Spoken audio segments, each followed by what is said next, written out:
Ассаламу алейкум Ларми Нохчи, добро пожаловать на стрим, дорогие друзья, не забудьте, кто не подписался, подписаться и ставить лайки. Баркал, спасибо всем.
В нашем, так сказать,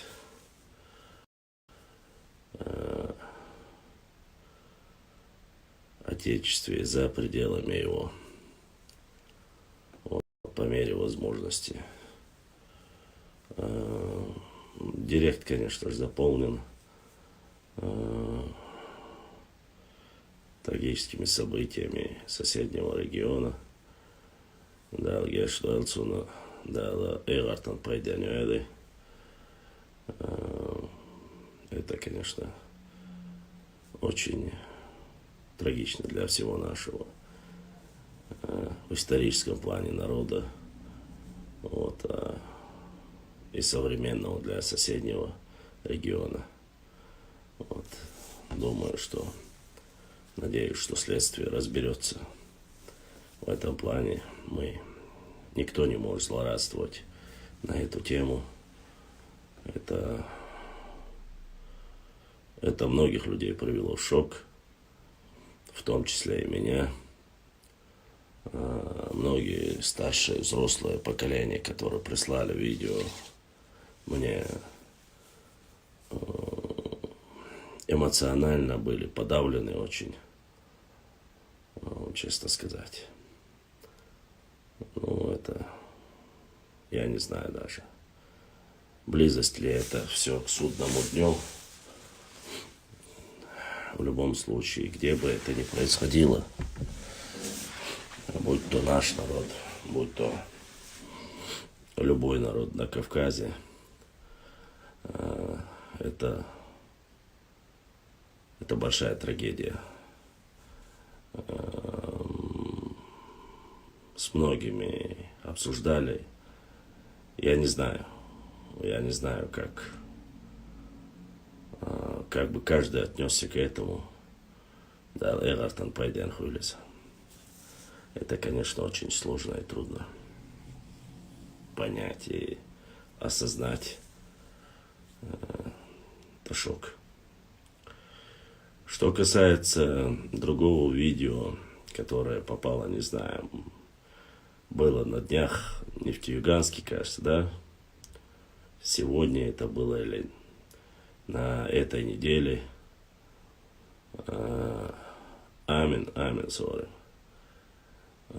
Драка и избитые толпой, опять же, соседнего региона, так сказать. Инцидент произошел в Нефтеюганске.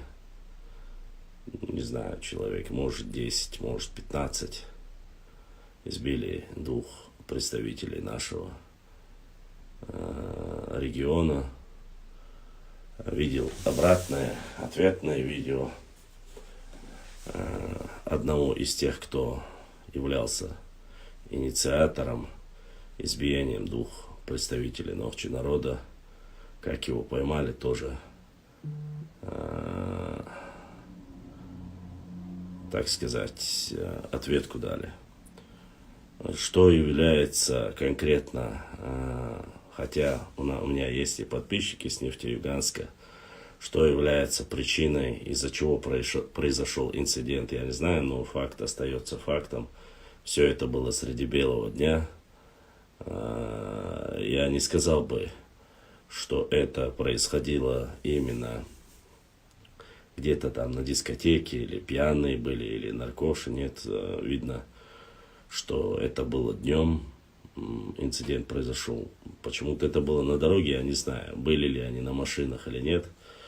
Но первое видео показывает, как избивают двух чеченцев, причем с особой жестокостью. Хотя были какие-то моменты, когда разнимали их. Не знаю, насколько это долго длилось, но видео еще не завирусилось, оно и попало ко мне. И многие мне прислали. Я надеюсь, кто-нибудь из наших представителей, возможно, во время эфира, хотя, не знаю, там сейчас должно быть, возможно, где-то разница во времени. Может быть, там сейчас кто-то, валейкум ассалам, кто-то из Нефтеюганска, кто в курсе, если в эфире, если кто-то знает конкретно, из-за чего произошел инцидент с избиением там наших молодых ребят. Было бы неплохо, если бы он вышел в эфир и рассказал, как все было. А так, кроме того, что это короткое видео, где избивают, оно у меня есть. Я его как новость увидел. Сейчас постараюсь вам показать его. Вот.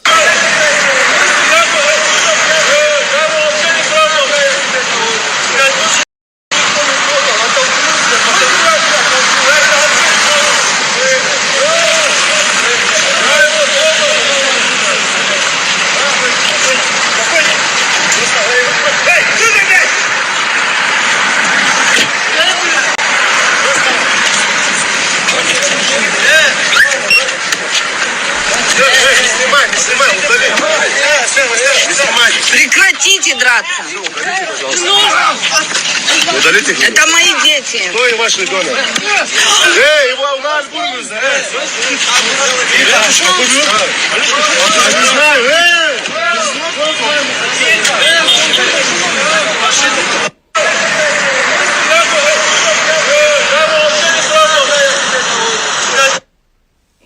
Вот данный инцидент, который закинули, который произошел. Что конкретно, из-за чего произошла драка, честно сказать, я не знаю, кроме как разговоров. Это дагестанцы избивают двух чеченцев. Вот, насколько мне это объяснили. Все это дело происходит в Нефтеюганске.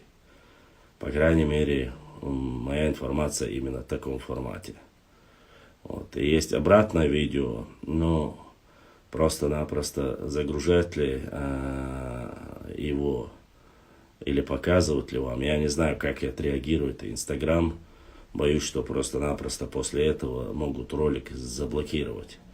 Ну, данное видео, когда одного из них нашли, наши, и, так сказать, карательные методы,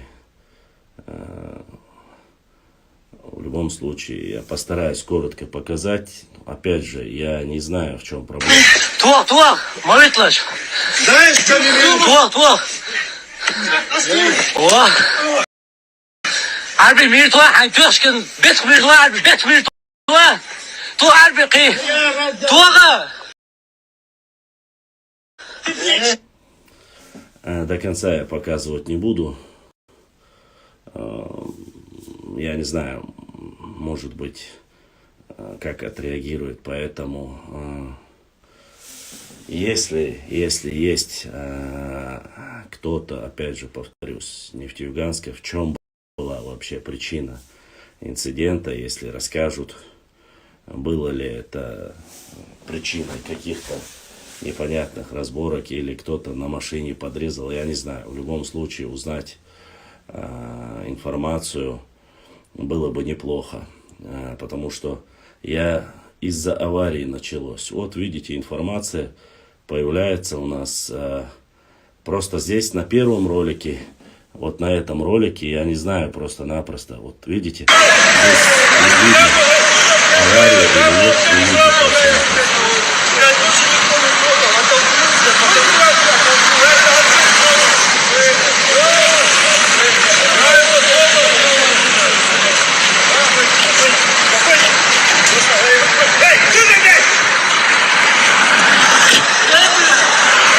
Здесь просто-напросто не видно, из-за чего происходит ситуация. Понятно, что на втором видео видно конкретно, что это идет обратно. Уже после, видать, они или узнали, алейкум ассалам, как сенсу на уэзон.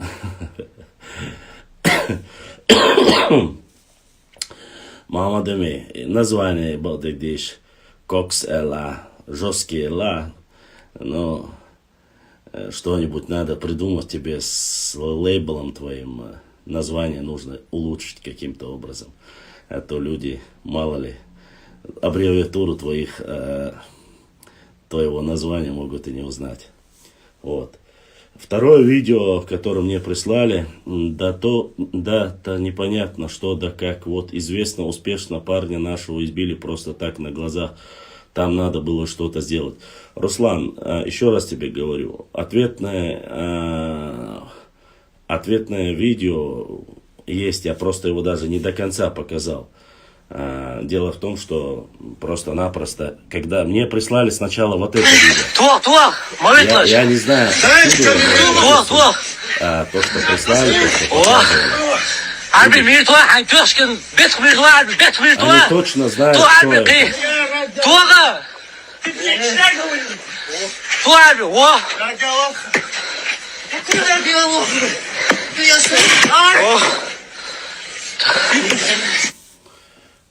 Мне прислали сперва это видео. Прислали видео, сказали, вот избили двух наших парней. Не говорили ни про аварию, ничего. Вот типа вот один из них попался, кто избил. Потом уже, когда мне начали в директ присылать, я понял уже, понимаете? И я так понял, сегодня задонатил мне Федору огромный привет. Я так понимаю, это Мухаммад Эми, Анзор и Федор. Я не знаю, кто из них, но кто-то из наших истинных патриотов своей родины задонатил. Кстати, единственный, первый, кто сегодня вообще задонатил. Огромное баркалла Мухаммад Эми, Анзор, Далсал, если Сунца, Шушана Миловой. Если от Федору огромный привет за поддержку нашего канала, за поддержку патриотического канала. Вот эти два инцидента, которые в основном произошли, я опять же не занимаюсь подстрекательством, не занимаюсь разжиганием межнациональной розни. Ни в коем случае. Факт остается фактом, что данный инцидент, потому как написали, если даже произошел на дороге, не в первый раз, точно так же Тамаеву сделали ТБ и ударили первым. До аварии происходит ДТП. Они могли поговорить один на один, могли позвать ГАИ. Речь тут не о том, чтобы разжигание межнациональной розни или где это не было. Видя, что двое чеченцев толпой избили, это тем более за пределами, где, когда встречаешь, какая-то беда происходит, они начинают говорить: о, мы земляки, мы с Кавказа, вот мы братья. А в данной ситуации просто-напросто избили двух парней. На глазах, я так понимаю, видео завирусилось, и та, кто снимает, она вовсе не является на самом деле его матерью. Она является прохожим. И когда увидели, что снимает, он подходит, говорит: нет, он не останавливает тех, кто дерется, не разнимает их. Он идет и говорит: удалите видео. Вот что является, сразу показывает, кто виноват, а кто не виноват. То есть избить двух молодых ребят и продолжает избивать. Нет, он не останавливает, он идет и женщине говорит, уберите видео. Но одного из них нашли, я уверен, больше всего уверен, наши представители есть по всей территории России. Я уверен, что в данном инциденте, насколько я знаю, и представители там, нашего главы и там, Чеченской Республики везде есть. Я надеюсь, они найдут и разберутся. И именно тот, кто первый нанес удар, даже тот, кто говорил или не говорил, вот именно таким же образом был нанесен удар Итамаеву, когда произошел инцидент в Дагестане. Когда далеко заходит любой инцидент, происходящий с нашей молодежью, прав, не прав на дороге, нужно вызвать там, по закону разбираться. Или поговорить. Если он что-то поломал или что-то сделал, они могли просто-напросто пообщаться, нужно отремонтировать и все. Сперва бьют, потом, когда поднимается паника, присылают толпу на маслаат. Мы же братья мусульмане, мы соседи. Маслаат нужно делать. Маслаат так не делается. Если маслаат делает, нужно повторить то же самое, что сделали они. Дать по шее тем, кто избивал, причем с особой жестокостью избивал вот этих молодых ребят, равноправно. А потом уже делать маслаат. Избивая представителей чеченского народа, делая все, что они хотят, потом присылают и говорят, если виноваты даже представители моего народа, можно по-человечески поговорить, решить. С точки зрения закона можно решить этот вопрос. Избивают, когда уже начинают их искать, мы отправляем делегацию, маслаат надо, поляну накрыть надо. Это что за понятия такие? То есть побили, потом мы вас накормим или что-нибудь, отправим вам старейшин, все закрывается, что ли? И это не первый раз. Мне ауховские ногчи рассказывали это. Там было это много раз. Сперва что-то делали, отправляли стариков. Сперва что-то делали, отправляли стариков. Я это, конечно, не обязательно, я вообще говорю. Ва алейкум ассаламу рахматуллахи ва баракатуху. Где бы это ни происходило. Когда приезжают сюда с другого региона, даже с Дагестана, с Ингушетии, здесь всех носят на руках. О гость, о сосед, о брат, о все остальное. А как доходит до нас, происходит вот такое.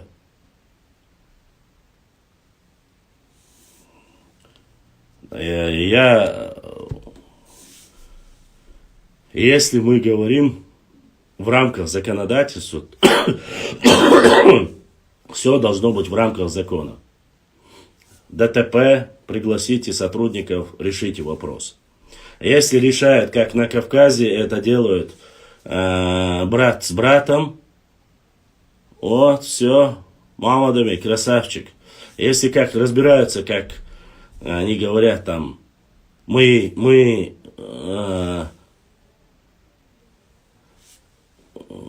с одного Кавказа, тогда нужно как-то это регулировать, там, не знаю, по теме, по датам как-то.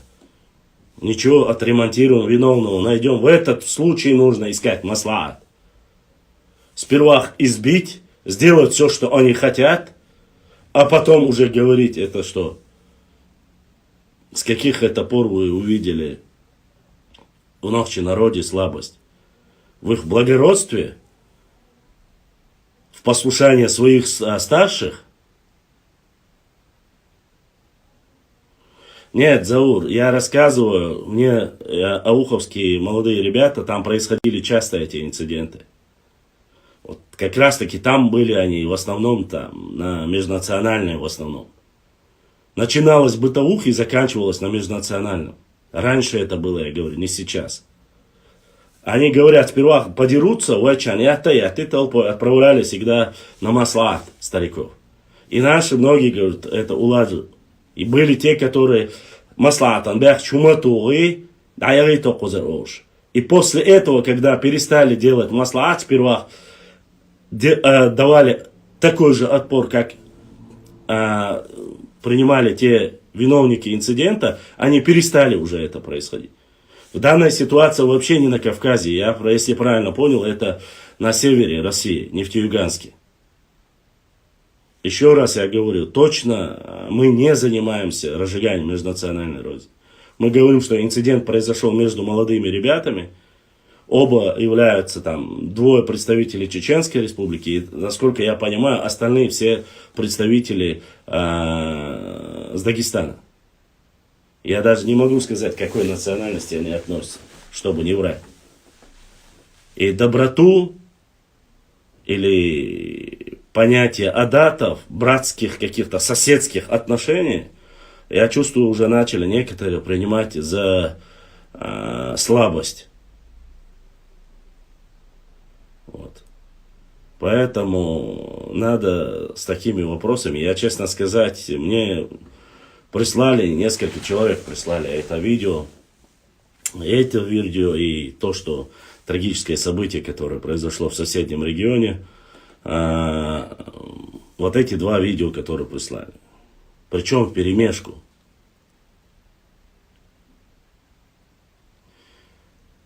Да, я эти два видео в начале ролика уже показывать еще, я не знаю, просто-напросто боюсь, что может администрация, админы Инстаграма сказать, что там, я не знаю, там 18+ поставить на наш ролик, и не хочу его повторно показывать. Я уже 2-3 раза показывал это. Нужно за Ибрагима задонатил брат Шах. Задонатил, еще один брат задонатил. Первый Мухаммад Эмин Анзор с Федором. Второй без имени, третий Шах задонатил. Шах, огромная благодарность моим подписчикам, которые поддерживают наш канал и нашу работу в прямом эфире. Вот.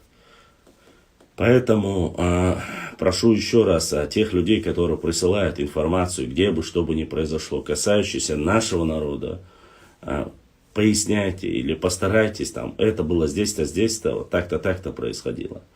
Чем больше информации, чтобы я мог опубликовать.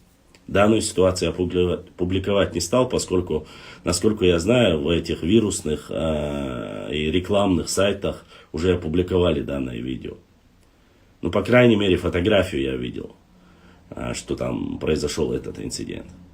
Обратка, то, что произошли, как наши там настигли одного из них, это все мне прислали в личку, в директ. Опять же, бдительные наши подписчики, огромная благодарность им. Где бы вы ни нашли, что бы вы ни увидели, в Турции, в Германии, везде, вся информация, в Осетии, где бы это, если это касается нас, исторически или что-либо, присылайте всегда в директ, в Инстаграм или в Фейсбук или в Телеграме чат у нас есть, работает. Всегда пишите, делитесь, чтобы мы могли мгновенно отреагировать и дать свою оценку или помочь чем-то, потому что многие представители, и даже с севера с нами, читают нас, подписаны. Я завтра выйду и сбью своих всех. Рикху, а ты? А то тебя тоже в нацике запишут. Придется тебе маркером нарисовать черные усы и выйти, понимаешь? Я не знаю, какова ситуация, но в любом случае, это не по-кавказски, это не по каким адатам и человеческим каким-либо понятиям, это неправильно. Что бы они ни сказали, если вдруг что-то пойдет, у вас 10, 15, 20 человек там, без разницы. Если даже быкую чеченцы, можно было сказать, подождите там, старшим позвонить и разобраться. Как бы это было бы, если бы поступили обратном случае. Во всех бы пабликах соседнего региона начали бы раскидывать и говорить, вот избили чеченцы, толпой избили чеченцы, это сделали, начали бы говорить. Вы это прекрасно знаете. Инцидент, который недавно произошел в Волгограде, когда избили казаха, И туда вступились, там на поддержку пришли дагестанцы, то ли чеченцы. Вы видели, как его перевернули. Наши соседи с Запада сказали, что скинхейды избили 2 чеченцев, за них пришли якобы отомстить ингуши. Я просто не стал публиковать опровержение, это был позор.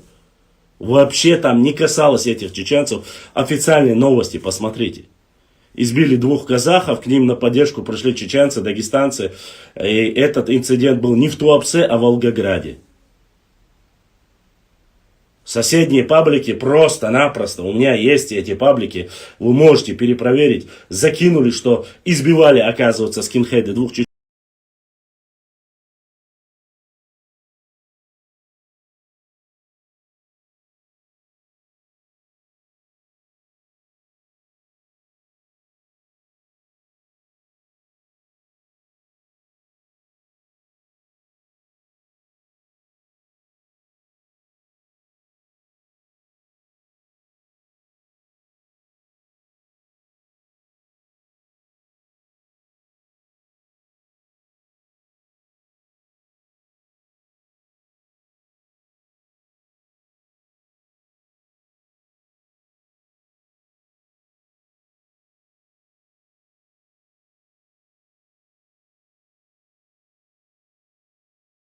Проблема ли это? Да, проблема это. Тем более, когда кавказцы между собой дерутся. Конкурентность есть, количественное большинство есть. Но валлахи, биллахи, талахи, несмотря на то, что сюли больше там, а ногчи меньше, ногчи цанмете, уахта арбош, меттигмабац.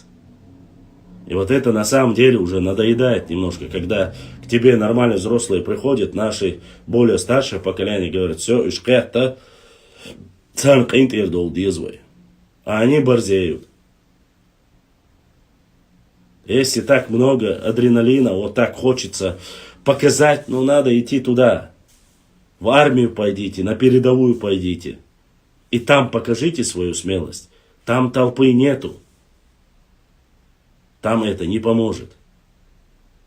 А в мирных регионах, где нужно работать, зарабатывать, вы ходите где-то на происшествие, там выскакиваете, избиваете. Это что за бандитский Петербург сериалов насмотрели, что ли? 90-е годы вам захотелось опять вспомнить. И больше всего мне, конечно же, не понравилось то, что взрослый бежит и говорит женщине, уберите это, не снимайте. То есть человек, который старше всех, должен был их разнять, сказать, подождите, тормозите. Баранта, разберемся, посмотрим. Он идет наоборот и эту тему поднимает. Поэтому, знаете, всегда трудно отвечать и трудно делать работу, когда ты проводишь какие-то методы, то есть отрабатываешь обратку. То же самое в истории. Каждому гусю нужно объяснять, идиоту, долбозвончику нужно объяснять. Если ты там у сдавших там, допустим, Таргимхай увидел 86 или 88% J2, это не обозначает, что это есть там. Допустим, сегодня вот нашей девушке один начал оскорблять и писать.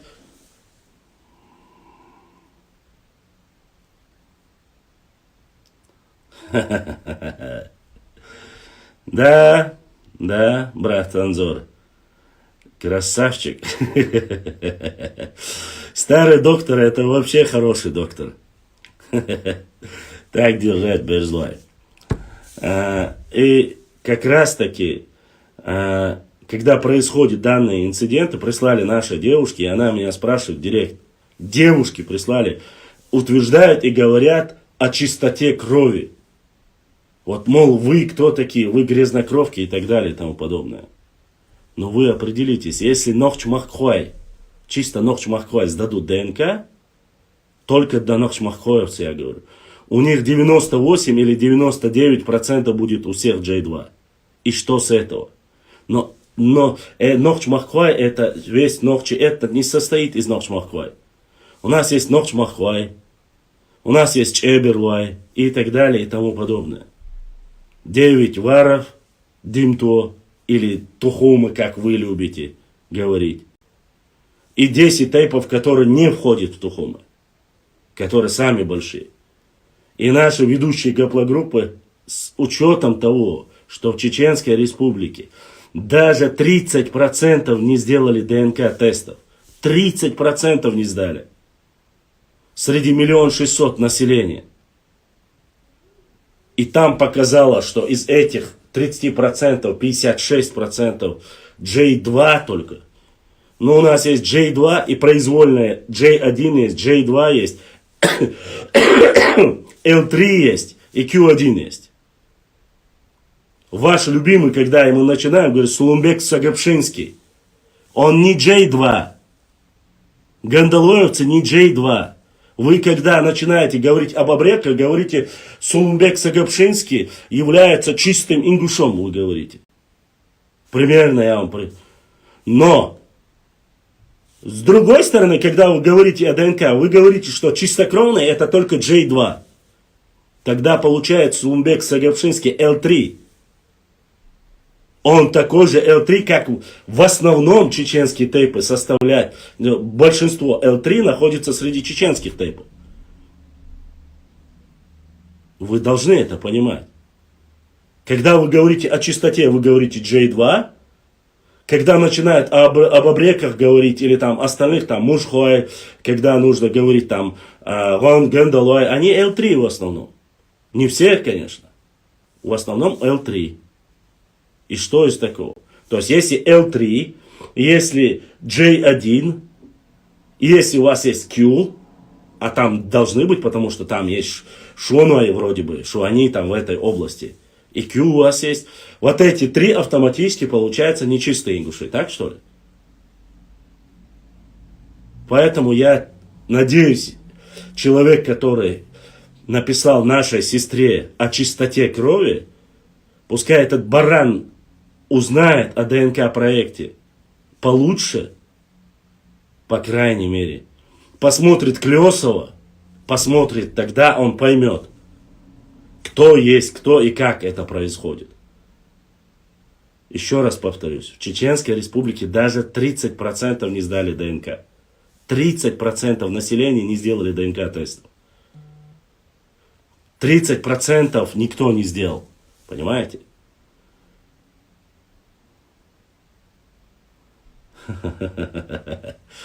Хорошо, братик. А у нас L3. Ваштрой, Эльстанчхой, Чермой, Чунгрой, Дишни, Хаккой, Пантой, Сеттой. Это и это даже Харачой. Ахки, Лом Ахки. Зогой, Кей. Все они L3. До 20 тейпов мы можем. Варандой тоже. До 20 тейпов мы можем посчитать почти что. Без малого. Это L3. Вопрос. Тогда в чем проблема? В чем проблема? О какой чистоте вы говорите? Если вы говорите, мы чистые, оставьте себе только J2, тот человек, который говорит это. Выйдите на совет собрания, председателю, парламенту, президенту своему Калиматову, пойдите и скажите, только J2 чистые ингуши. Остальные это нечистые. Нохчи с радостью своих L3, своих J1, своих Q заберут. И посмотрим, сколько останется так называемых 88%. Еще раз повторюсь, я не против J2 или J1 или L3, я не говорю. В первую очередь, когда начали говорить о науке ДНК, все ученые в один голос говорят, ДНК не показывает национальность. Оно показывает родство, от кого кто произошел. По отцовской линии, по материнской линии. И не надо упрекать Нохчий народ и рассказывать нам о гаплогруппах. Нам не надо рассказывать. Какая бы палитра ДНК не было у чеченского народа, еще раз повторюсь, мы прекрасно знаем, кто у нас пришли, кого мы приняли, потому что попросили они помощи, политического убежища. Мы прекрасно знаем, кто пришел во время шейха Мансура, первого имама Кавказа. Мы прекрасно знаем, кто пришел во время имама Шамиля, сюда, кого имам Шамиль переселил. Мы прекрасно знаем, когда во время депортации чеченцев, когда сюда заселили. Мы это знаем. Когда царская Россия переселила, кого мы знаем, кому землю передали. Мы знаем, когда советская Россия переселила, кого переселила наши земли, знаем. Кто пришел, попросил, сбежал от своих ханов, шамхалов, беков, попросил политическое убежище, потому что в Чечне не было вот этих сословий. Хотя многие сейчас начинают рассказывать о глубокой древности времен Джахилии. Сейчас мы не об этом, оставим это.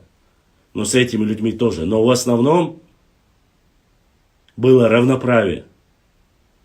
И у них было больше прав, чем при их беках, шамхалах, нуцалах. Там они были рабами. А здесь, несмотря на свою профессиональную деятельность, здесь их принимали, давали возможность жить и защищали их. А в Ливане полноценная речь, опять же, речь не идет о миграциях тысячи и тысячи, нет, речь не об этом. Кавказ весь по сути своей лежал на шелковом пути. Сейчас кого не спроси, все говорят, что шелковый проходил. Дагестан говорят, что шелковый путь проходил через него. Азербайджан говорит, что шелковый путь проходил через него. Грузия говорит, что шелковый путь проходил через него. Армения говорит, что шелковый путь проходил. Северный Кавказ все начали говорить, что шелковый путь, включая Чечни, Ингушетии, Осетии, Карачаево-Черкесии, Балкарии, Адыгеи. Все говорят, что шелковый путь проходил через их государство. Ва алейкум ассаламу рахматуллахи ва баракату.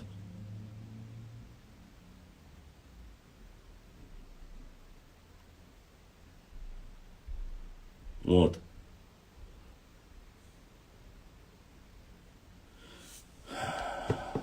Ва алейкум ассалам. Поэтому нужно знать и понимать это все. Палитра чеченского ДНК, основные большие я назвал. У нас есть крайне редкие и очень древние гаплогруппы, такие как Т. Гаплогруппа Т. Очень редкая она. И именно от этой гаплогруппы и викинги показывают родство. И наши одни из самых таких древних тейпов, как Нашхуа, показывают ДНК Т. Есть и такая разновидность. Это единичный. А Туркуай тейп, который якобы говорили, что они с Турции пришли, некоторые дебилы, имбецилы, показали чисто J2. Хотя не знающие нарнийские балаболы говорили это. Поэтому, прежде чем нести всякую чепуху, я опять же говорю, я честно сказать, науку о ДНК, хотя это только лишь одно из используемых материалов, которые можно использовать. Да, я Бабилон еще до конца не посмотрел, я работаю над ним. Чуть-чуть подожди, хорошо, я дочитаю, отвечу. Нужно смотреть над этим. Сейчас я работаю над некоторыми материалами, которые утверждали, что Геродот, Страбон, Птолемей,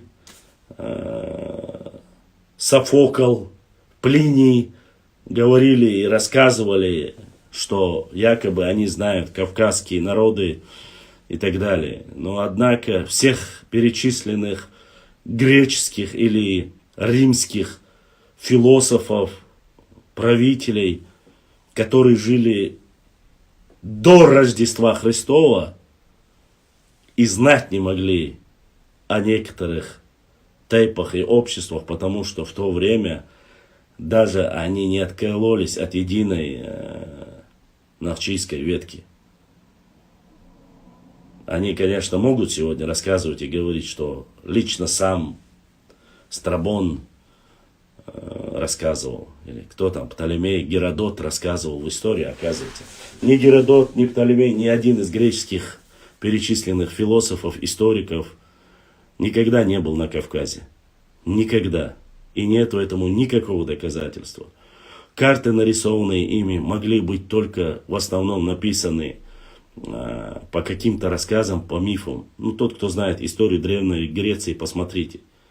Многие вещи, даже которые сегодня, в том числе и 300 спартанцев, очень сильно преувеличено, приукрашено. И на самом деле исторически это было немножко иначе. Сегодня просто-напросто приукрасили его до такой степени. А сегодня Грузия или, допустим, Северный Кавказ, мы, те, кто живет по Аргунскому ущелью, многие знают про золотое руно. Но этот метод использования, как собирали древние нохчи в горной части Итумкалинского, Шатойского района, точно так же собирали это золото, или Пхамтуай, предок Пхамтуай Пхармат, который, опять же, все вот эти легенды, в основном греческие историки и рассказчики, философы, они говорили, что все это происходит в Древней Греции. Ареал завоеваний древних греков, я, честно сказать, не уверен в том, что древние греки управляли нашим Итумкалинским, Шатойским или всей Грузией владели древние греки, сказать я не могу. По крайней мере, такой географической карты я не видел в Древней Греции.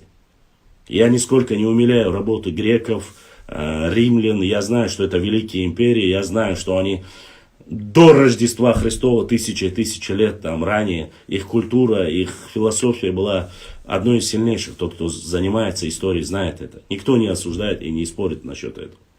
Но я хочу сказать, что многие вещи они очень-очень любили приукрашивать. Не забывайте. Человек, который никогда не был. Вы посмотрите сегодня. Я закидывал 10, 20, 30 фильмов голливудских, показывают чеченцев. У них в Аргуне они рисуют там, я не знаю, ядерные отходы, которые запрятаны в бункерах. Я вам сколько роликов показывал. На территории Чечни не было никаких ядерных бомб, ни ядерных отходов. Они показывают. Ну, я вам говорю о чем. Понимание этих голливудских сценаристов, все, что связано с Чечней, это еще в 90-х годах, Первую, Вторую Чеченскую войну, как они снимали, все у них фильмы, если чеченец, это я, злой чеченец, бандит, они показывали всех чеченцев в одно лицо. Это ярмо террориста, бандита, в то время вешали только на нас. В России сейчас уже это закончилось, прекратилось, приняты многие законы, показывают теперь восстановившуюся Чечню. В российской индустрии кино перестало, теперь начали американцы. У них футбольная команда, Терек, будь то, или Ахмат, будь то сразу, это бандитские. У них все, что касается Чечни, бандитские. Гудермес у них с ядерными отходами, Аргун у них террористическое гнездо. У них каждая вторая чеченский город, Урус-Мартан, у них чуть ли там не спрятался Бен Ладен. Я к чему это рассказываю? Люди не знающие, а знающие какое-либо государство на основе художественных фильмов или что-либо, которые глубоко не изучают ни нашу культуру, ни нашу историю, начинает и возникает, и складывается стереотип об этом народе, именно как о бандитах и так далее и тому подобное. И когда рассказывает кто-то, почему сегодня идет борьба о Дзурдзукете, о Дзурдзуках, или о Кистете, о Кистах, я вам рассказывал. Никому дела нету до того, что это грузины там называли когда-то наших предков. Нет, вопрос не в этом. Никому бы не было. Они бы оскорбляли и Дзурдзуков, и Кистов, если бы записано официально вот здесь, на этих книжках, не было записано, что первое упоминание Дзурдзуков происходит до Рождества Христова. А это показывает о древности этого народа. Вот почему нужно название Дзурдзуков. Вот почему нужно название Кистов. Это как сегодня бренд чеченцы. Как вот этот вирусный ролик, который рассказывает одна индушка, которая проживает в Москве. Когда, говорит, что-то плохое некоторые люди, говорит, делают. На дискотеках вы говорите, что мы представители там чеченцев. А когда, говорит, вы остаетесь между собой, вы говорите, я там чистый такой-то.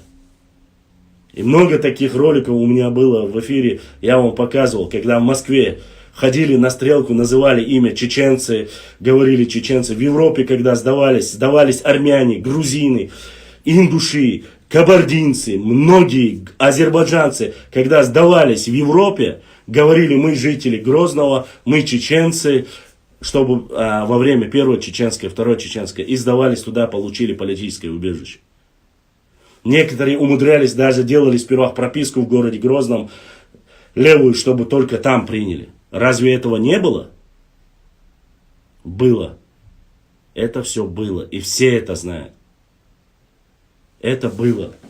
Мы никто, хотя ни тогда и не сейчас, никто. Потом в Европе это прохавали и начали туда уже брать коренного чеченца. И он задавал вопрос, где ты жил, на какое село, какая улица, какого тэпа. И все это становилось явно, уже перестали такие случаи. Никто не против. И в то время никто не говорил даже ничего против. Чеченцы говорили, ладно, если прошел, пускай. Мы не против, будь он любой национальности. Понимаете? Сейчас мы не об этом, я вам как в качестве примера это привел. Вот точно так же брендовые какие-то названия. И вот у нас буквально года 3-4 тому назад появился бренд говорить о ДНК. Вот какой ты? А ты сдал? А какой ты? Вот если ты сдал, какой у тебя ДНК? Не дай Боже, ты скажешь какой-нибудь R1B, или я не знаю, там, какие еще, G2, или какие-то другие, не входящие, J1, J2, Q или L3. Если ты не скажешь, любые другие, если ты называешь, все, вот. Лицо ничего не говорят, а за спиной говорят, все, этот пришлый, это не наша ДНК, это не кавказская ДНК и так далее и тому подобное. Разве не было это? Wallah были. Хотя прекрасно знали, что не каждый гражданин может себе позволить сделать большой биг-тест, а только он может показать реальные и материнскую, и отцовскую ДНК, который стоил в то время $699. И вы прекрасно знаете, что многие сегодня не могут себе позволить этот тест. И начинают, если один из тейпа сдал, то из целой семьи, из рода, больше никому сдавать не нужно. Валлахи, биллахи, таллахи нужно. Еще как нужно. Понимаете? Я объясняю. Почему нужно? Потому что одни, допустим, дышни, как пример я приведу, у них есть ДНК J1, у них есть ДНК J2, у них есть ДНК L3, у них есть ДНК Q1. У одного тейпа. Насколько я знаю, у Эшбатой есть и Q1, есть и J2. Я знаю это непосредственно, потому что один из моих прямых родственников сдал его в Германии. И у него показал, он моего тейпа, он сдал у него J2. Я сам ДНК не сдавал. Я вообще говорю. Точно так же Эльстанчхуай, Чармуай, Харачуай, Чунгруай, Лам-Ахты. Есть и J2, есть и J1, есть и L3. Просто преобладающий там L3. И тут ничего нету. Уардлай преобладающая Q1, но среди них есть и J1, и J2.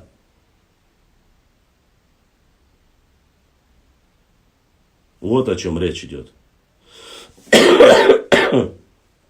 Вот поэтому говорить, конечно, можно, преподносить можно, красивые, пафосные слова говорить можно. Для национального единства, для науки можно узнать, можно зафиксировать. Можно изучать свою историю. Еще раз повторюсь. Будь то в глубинке, допустим, у меня есть братья из тейпа Эльстанчхуая. Допустим, Веденского района, да? Или Шалинского района или Веденского района. Они знают каждого в своем селе. Откуда и кто пришел, когда переселился. Они не сотрудники полиции, они не сотрудники спецслужб, они знают все. И знают не только свое, но и соседнего села знают. И через это село знают. В горах так принято знать все. Ну, особенно с ментальностью нашего народа. Видел, как Кадзоев поехал почитать Шамиля. Видел, это даже, кажется, год тому назад было, насколько я знаю, Ичерхова. Конечно, видел. И, кстати, один из снимающих этот ролик, его племянник, если я не ошибаюсь, упрекал чеченцев больше всего то, что они родственные сюли, нечистые в сюли связаны. Они упрекали нас и наши горные тейпы в том, что они сюли родство ведут. Типа от них произошли. А сами поехали туда и хвалились тем, что, оказывается, не каждая вторая улица в честь имя имама Шамиля. Вот такие вот люди есть. А скрины-то сохранились, а посты-то сохранились. Люди все-то это помнят. Когда ногчи народ упрекали и говорили, что сюлиш цане инбу. Особенно упрекали часть ногчи народа ауховцев, аухой. Что якобы они смешали сюли и так далее и тому подобное. А когда произошел инцидент, вот у меня этот лежит доклад, 90 листов. Они начали божиться, клясться, что все ауховцы и астхоевцы, которые проживут в Аухе, что они все коренные ингуши. А знаете почему? А для того, чтобы ногчи отказались от ауховцев, перестали говорить, что это наши братья, и верните им. Вот для чего это было сделано. Когда ногчи не отказались, они на этом же докладе начали доказывать, что их якобы притесняли чеченцы, и они переселились с Уастхуай-Муахка и с Ингушетии переселились в Дагестан. И я просто удивляюсь, каким образом они переселились туда. Не через Чечню прямую, а оказывается, они ушли. Вы не поверите. По Тереку, обходя всю Чечню через Кизляр, и пошли вверх. До такой степени просто-напросто рассказывали идиотские версии. Вот этот доклад у меня есть. А знаете, почему рассказывали? Потому что Красный Горшок ездил к ним, консультировал их, в основном доклад подготавливали, и он внес эти поправки оттуда вот туда. Дабы назло только ногчи народу. Вот и все. Но ногчи никогда не отказывались ни от Уастхой, ни от Эххи, ни от Лам-Эххи, ни от Ирвай, ни от Мелхи. Никогда не отказывались. И всегда говорили, мы один единый народ. Не войнахи, не надо байки рассказывать, а неологизме выдумано. Слово нахи и войнахи это выдуманный неологизм. Именно нахчийцы, потомки Ноя, потомки Иофета, Таргамаса, Кавказаса. Вот таким образом. Кому-то нравится, кому-то не. Да, у нас есть, конечно, которые любят больше. Нах это люди, чи это местность. Нахчи это люди этой местности. Они не хотят быть прямыми потомками пророка Ноя, алейхиссалам. Хотя все, по идее, если мы мусульмане, мы все должны знать, что мы после потопа появились от Ноя. Вот. Ну да ладно, это риторическое отступление. Если у меня есть знакомые ауховцы, Цечуа и Шона, они всегда говорят, что они и есть Нахчи Бабилон. Ауховцы, как и все кистинцы, которые проживают в Панкисе, 99,9% это все представители Нахчи народа. Все.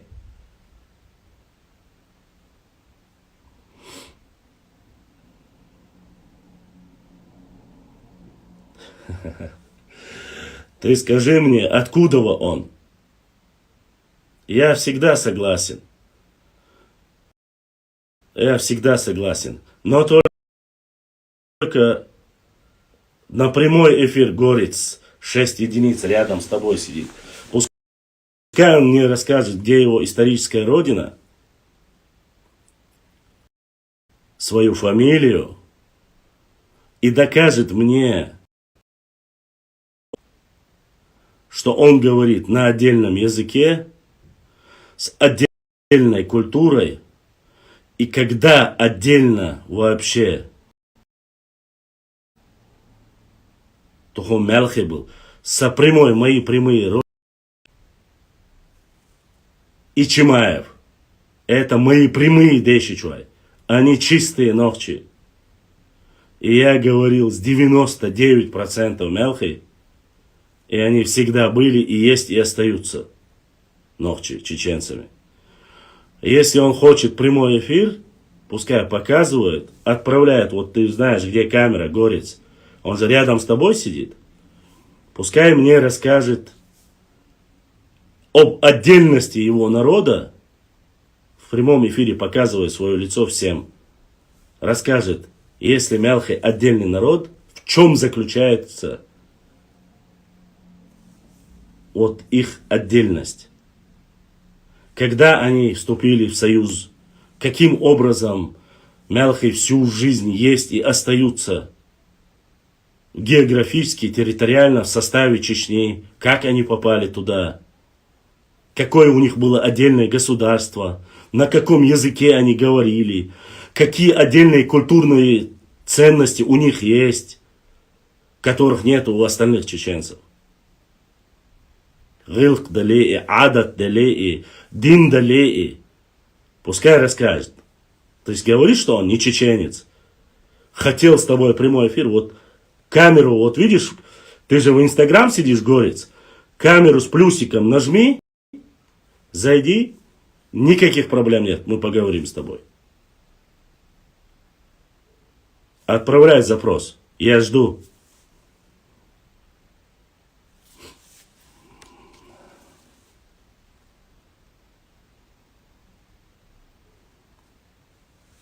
Давай, Горец, давай. Хавале. Не, оставьте, пускай зайдет, расскажет, кто он.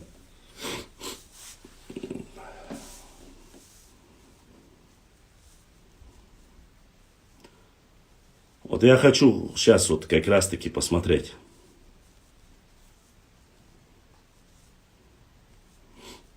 Я абсолютно не собираюсь. Мы просто поговорим об истории, культурно, пообщаемся. Горец, отправляй запрос, где ты с тобой рядом сидит Мелхи, ты говоришь.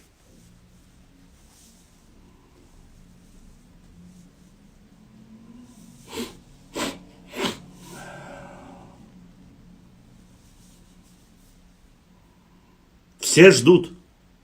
Ждем.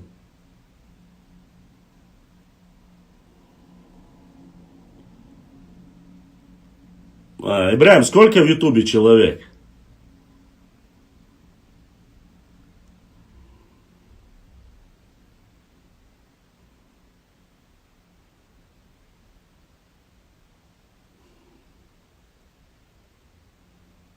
Не, подождите, пускай зайдет, что ж.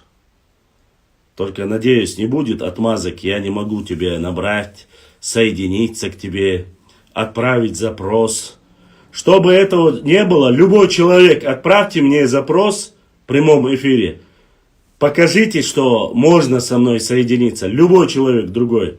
Отправьте запрос, чтобы он не говорил, что соединиться со мной нельзя, и что я якобы не принял эфир и так далее и тому подобное.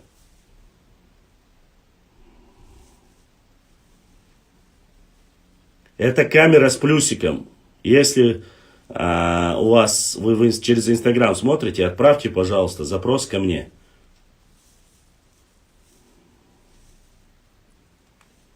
Без разницы с Европой, с Россией, разницы нету.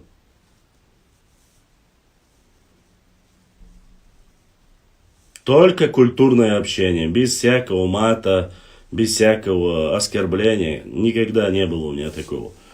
Пришел запрос, я принимаю. Идет ли принять?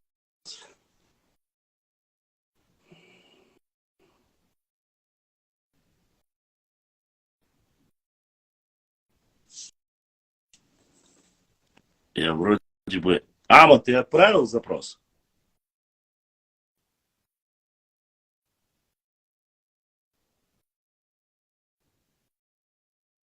Горец В, это не ты. Мы о другом горце говорим.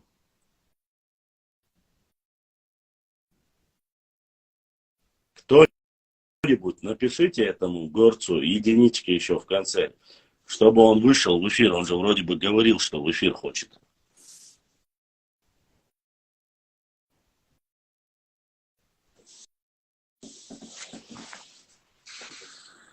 Алейкум салам. Связи алло. Все, ДЛС.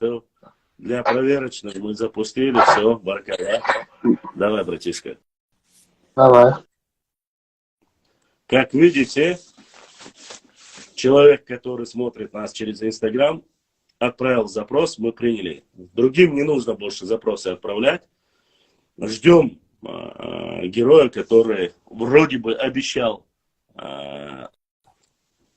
доказать, даже написал, что хочет провести прямой эфир со мной, поговорить об этом и доказать, что он не чеченец.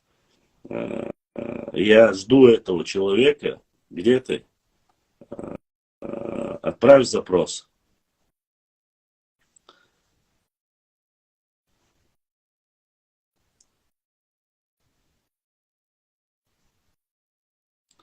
Я надеюсь, что он просто подготавливает студию для эфира, там задний фон. Они просто воздух сотрясают, чтобы сказать, что вот мы хотели поговорить, но он не принял. Чтобы этого не было, запрос будет, мы надеемся на это. Все вот почти что 100 человек, кто в прямом эфире, ждут, пока запрос направят к нам. Валикум ассалам. Аббазуй хочуа. Цасу. Аббазуй вас. Ну, где этот прямой эфир? Ладно. Мы не дождемся. Я так понял, что голос в настройке. Ну что ж, господа, чего и стоило, в принципе, доказать. Мне того, кого нет, приписывать к себе нету никакого смысла. И никогда не было. Честно скажу, в принципе, мы можем говорить на любую тему. Вошла Муа, Бах, Ваха, Исмаила, Ваха, альхамдулилlah, держимся. Брат Рустам поддержал наш канал, задонатил. Рустам, красавчик. Всем стоматологам Урус-Мартана баркалы. Рустам у нас стоматолог из Урус-Мартана. Каждый раз он пытается каким-то образом поддержать наш канал. То футболку закажет, то что-то сделает. Вообще урус-мартановские волки, конечно, очень патриотические. Ачхой-мартановские, урус-мартановские, гудурмесские. Наши национал-патриоты, они очень активны. Хоть и возможности ограничены, они очень активные. Ну, про агиштинских волков я вообще буду молчать. Там отдельная гвардия национал-патриотов. Вообще опасно будешь. А вообще я очень сильно люблю, уважаю, ценю всех моих подписчиков. Потому что у них нету понятия такого, что вот проблема, вот прошел процесс там демилитаризации зоны, все, вопрос закрыт. И что это? Нет, такого нету. До сих пор все, каждые моменты, касающиеся нашей истории. Вот этот инцидент, который произошел в Нефтеюганске, где избили 2 чеченцев толпой дагестанцев, несмотря на это, несмотря ни на что, везде всегда на чеку. Если наши спортсмены побеждают, у нас бывает сразу новости скидывают. Если наши повара... Да, кстати, я хотел бы напомнить, я закинул пост. Причем, заметьте, я не обошел его стороной, поскольку все паблики чеченские закинули, везде закинули, что был чемпионат в Ливане, там была комиссия судей из 50 стран, и наше национальное блюдо, нохчи чеченское блюдо чеполш, заняло первое место. Я опубликовал его у себя на странице, как вы все видели. Вот честно вам скажу, я немножко не понимаю некоторых представителей. Начали мне рассказывать, что у нас беднейшая кухня.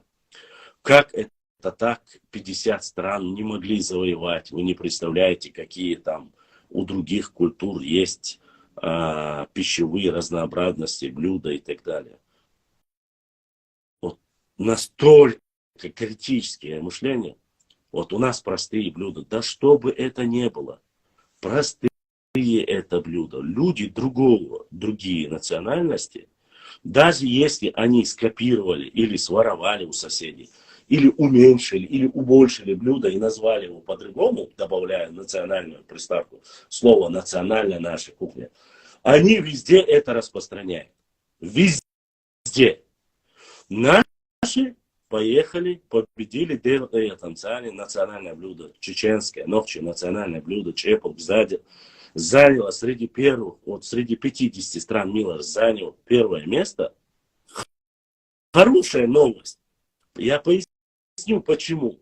У нас есть борцы, боксеры, лучшие в мире, чемпионы. Такого как Булысов Сайтиев, такой как Бетербиев Артур, Сайтиев Адам. Ой, да сколько их? И по боксу, и по борьбе, и по военному делу. Сколько генералов были, какие они там в разных войнах, от японской до дикой дивизии. Сколько их было всего. Этих первых мест у нас достаточно. И мне хотелось увидеть что-то такое, в чем мы занимаем первые места, кроме вот этих силовых. Будь это национальное, будь это национальное блюдо, будь это, я не знаю, по математике, будь это, не знаю, книга мировой, бестселлер стала книга о нашем, нормально. Нигде нас показывают бандитами, нигде нас показывают головорезами. Я понимаю, в любой и плохой рекламе это все-таки реклама, речь не об этом. У нас достаточно плохой рекламы о нашем народе было. И начинают. Я говорю, ты хоть какой национальный? Я говорю, я настоящий. Они говорят, мы настоящие патриоты, но вот мне кажется, что это не так обманули. Как обманули? Везде есть официально, зайдите. Был чемпионат, было судейский состав из 50 стран, да. Какое блюдо там заняло первое место? Или среди там были какие-то первые места, были какие-то вторые места. Что в этом плохое? Я не знаю. У нас маленький народ. Во всем мире там за 8 миллиардов народ. Нас всего там 2 миллиона, может быть 3 миллиона. И любая наша хорошие поступки нашего народа, если ты пытаешься для нашей аудитории показать, что мы на самом деле еще не все потеряно, у нас есть хорошие стороны, если говорить, и люди, которые критикуют это. Я бы хотел, чтобы весь миллион, все 1 600 000 там нохчи, которые проживают в Чечне, все они ездили бы на шикарных больших джипах, всех у них были великолепные дома, чтобы наши дороги были самые лучшие. Чтобы наша республика была самая зеленая, чтобы миллионы деревьев были посажены, чтобы каждое село было просто-напросто, как в Швейцарии. Разве это плохо? Чтобы наши мосты были лучшие, дороги лучшие, дома лучшие, машины лучшие. Нас не так много. Мы заслужили потом и кровью, заслужили, чтобы мы жили хорошо. Что здесь плохого? Зачем вот эта критика? Я же не говорю, чтобы мы жили богато и забыли о бедных, чтобы наши сердца стали черствыми и так далее и тому подобное. Нет. С добрыми сердцами, с мягким нравом, послушные Всевышнего Аллаха, и все было хорошо. Чтобы мы в исламе были хорошие, чтобы наши дороги, села, все было чистое. Что здесь плохого в желании этого? Что здесь плохого, что я выискиваю в каждой книге, в каждой карте, касающейся, зачем мне мой брат Ваха должен присылать с Австрии глобус, с Австрии, только из-за того, потому что здесь, на этом глобусе, где нету ровно даже половина нету Кавказских республик, северокавказских республик. Есть моя родина. И он купил, и он прислал ее. Потому что на этом глобусе есть наша родина. И она продается, и этот глобус продается не в Грозном, а этот глобус сделан в Австрии, в Германии. И оттуда вы его прислали. Потому что там есть наша родина. Люди, которые присылают, помогают нашим.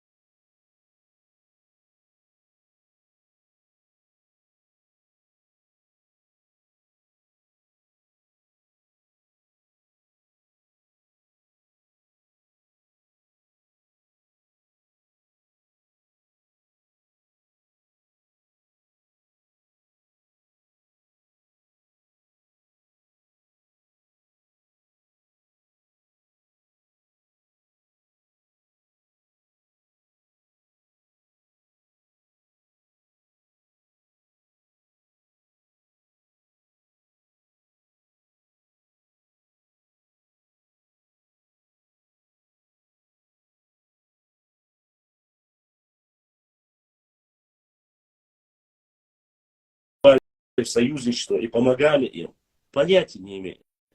Понятия не имеют, что было жесткое сопротивление первым монгольской армии, Субидею и Джабе, которые пришли и синим огнем сожгли Кавказ, по крайней мере, плоскостную территорию. Никто об этом не знает, потому что это неинтересно, потому что за это бабки не платят, а это нужно знать. Это нужно знать. Это нужно понимать. Для чего? Для того, чтобы узнали, какова была наша Родина. И если у нас никогда не было выхода к морю, у нас не было никаких бы морских терминов на родном языке, но у нас есть фактически все термины кораблей того периода на чеченском языке. И остров Чечен дан именно благодаря чеченцам. И пролив чеченский тоже на картах есть. И я его публиковал и еще буду публиковать. Некоторые ученые, российские ученые того периода, военные, пишут, что они занимались пиратством, извозили многие вещи на этот остров Чечен. Есть и такие данные, или вещи, или что там, рыба, или что угодно. И сегодня, когда ты говоришь, что у Нохчи народа был выход к Каспийскому морю, начинают смеяться. Ах, вот, видишь, что ты видишь. Да, это тюрьма. А если бы я сказал, если бы я в каждом эфире говорил, все, кто будет заходить, в каждом эфире я буду разыгрывать каждый день по 10 тысяч рублей, может быть, не рублей, а долларов, 10 айфонов, люди бы тысячами и тысячами сидели бы в прямом эфире. Поэтому, когда человек не знает свою историю, его лохануть, его опустить, его, сказать, просто-напросто сделать его просто-напросто, сделать его морально опущенным, не зная необразованным, намного проще. Сделать его рабом проще. Если человек знает свою историю, историю ислама, свою историю, свою родину, своих предков, он многие вещи себе не позволит. Очень многие вещи он себе не позволит. Не будет дорогу старшему пересекать. Всегда поможет немощному, уступит там место и так далее и тому подобное. Уж тем более ни пить, ни курить он не будет при старших, материться не будет при старших. Взгляд будет от взрослого старшего отводить, если он сделал постыдное. Никогда в глаза не посмотрит, потому что он сверстник его дедушки или его отца. Много таких неписанных правил для Нохчи народа. Понимаете? Это немножко сложно. Рассказываешь о таких вещах, тебя сразу нацики чеченские собрались там, это. Ну, тогда извините меня. Не надо поднимать панику, когда к вам потом уже границы ваши начинают передвигать, и вам говорят, ваша граница с одной стороны принадлежит там одному обществу, а с другой стороны принадлежит другому обществу. С одной стороны сюли, а с другой стороны там норницы, поскольку достойные такого сказать не могут, потому что как это? Цыпленок начинает там. Ну да ладно, не об этом речь. Вот тогда, если он такое мне в лицо скажет, да никто не будет в лицо. Вот мы сейчас рассказываем о Нохче истории, я вам рассказывал о Нохче тайпах общества. Ильяс Сигаури, который написал историю чеченского народа, является исконно чистым чеченцем Нохчи. И он мелхий. И он написал свою историю, двухтомник.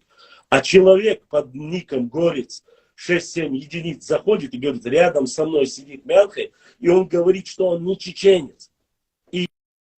И он хочет провести с тобой эфир прямой. Я говорю, давай. Тогда зачем Ильяс Сигаури, который прекрасно знает историю, доказывает всем. Кстати, он утверждает, что именно не тейп мелхий, а тухум мелхий является одной из частей, составной частью Нохчи народа. Исконным, древним тейпом, или тухумом, точнее, чеченский варом. Почему? Я же не пришел к нему на страницу. Если я прав, если кто-то проводит прямой эфир, и я буду листать его, увижу, я отправлю запрос, скажу, послушай, докажи мне. Или позову его к себе в эфир, скажу, приди. Мне без разницы, грузин он, осетин он, кабардинец он, адык он, нагаец он, сюли он.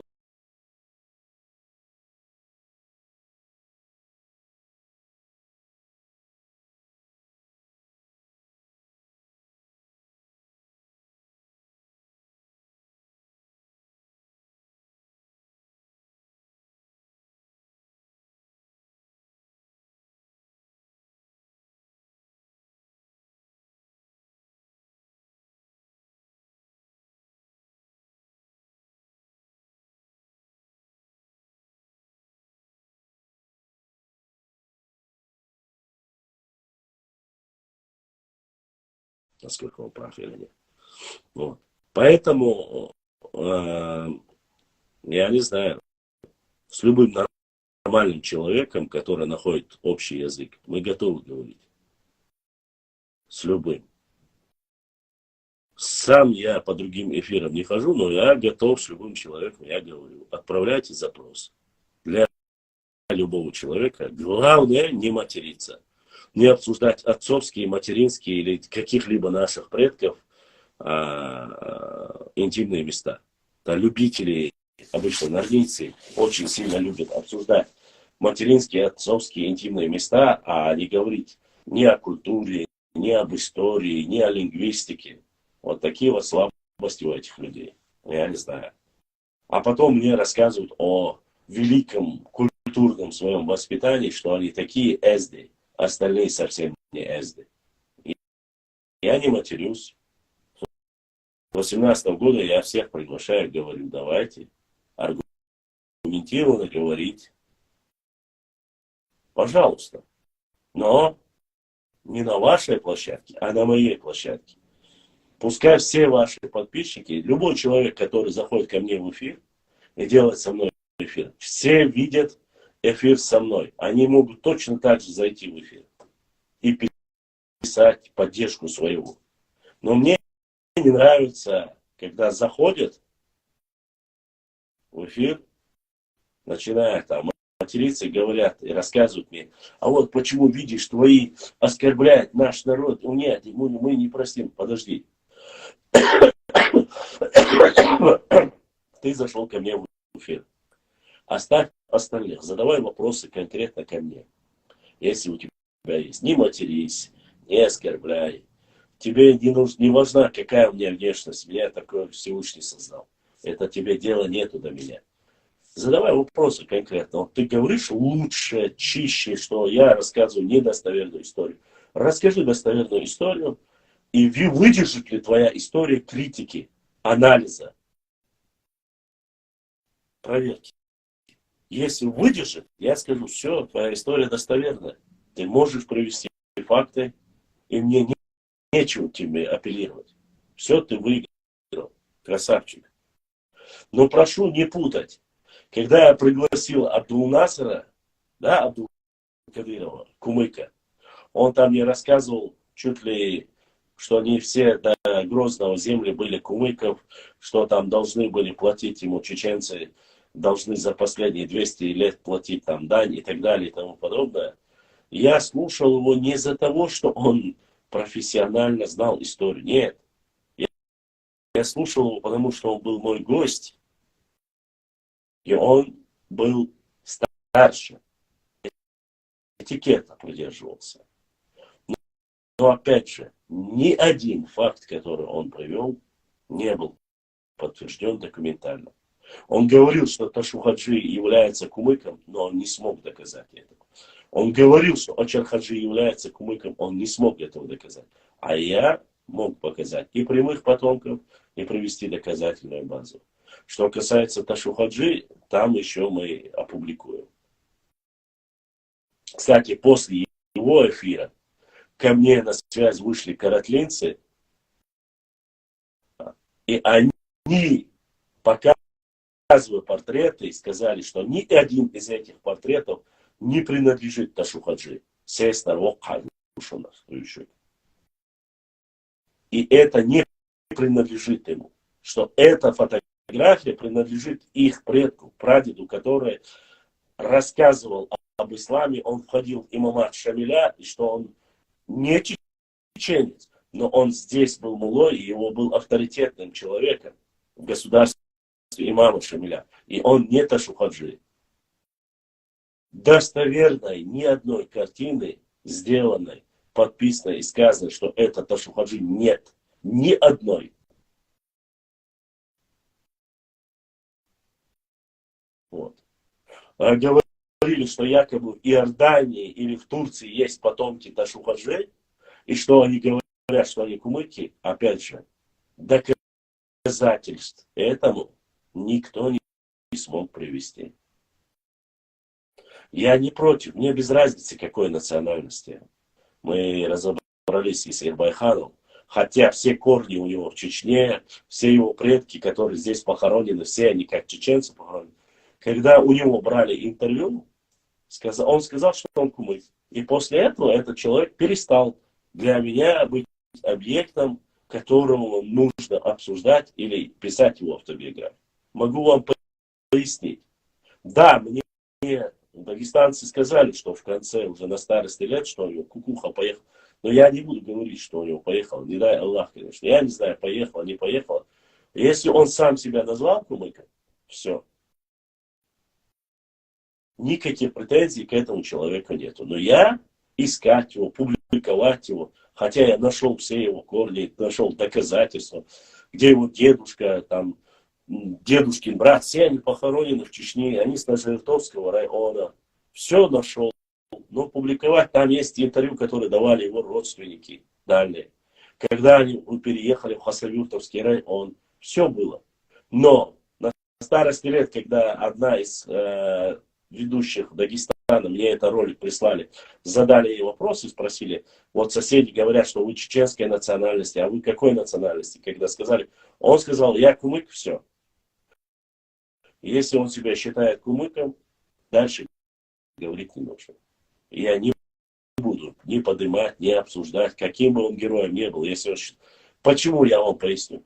Есть кумыки, которые напишут лучше меня, расскажут лучше меня, ну как о представителе своего народа. Я терять ни свое время, ни ваше внимание не собираюсь на других людей. Если тем более это не касается нашей истории. А это уже не касалось нашей истории. Если бы он был бы представителем нашего народа, я бы написал ее. Как пишу о шейх Мансуре, Байсангуре и так далее. Всех наших. Шуайб, Мулла и остальных героев чеченского народа. Понимаете? Алибек Хаджи Зандакский. Я лучше буду о своих героях писать. О своих хонхуах писать.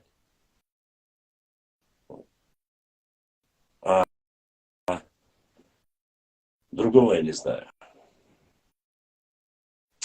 Да, я же вам показывал, я не знаю. Он говорит сначала, покажи в эфире Мялхи, который называет себя чеченцем, потому выдаси. Тавала, да. Уже неинтересно. Покажи Мялхи, который говорит.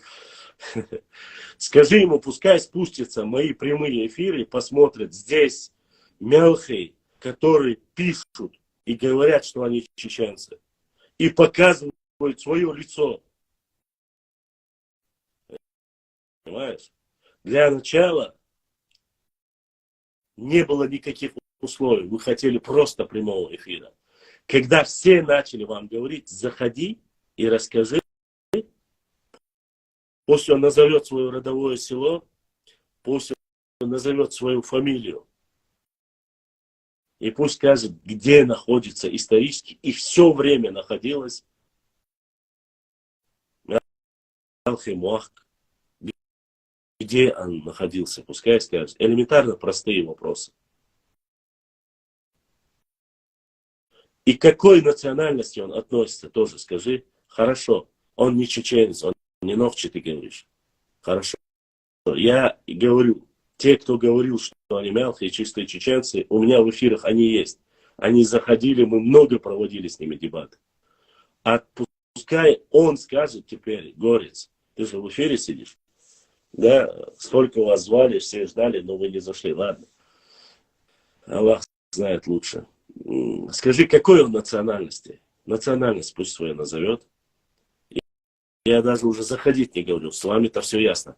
Скажи, вот какой национальности он?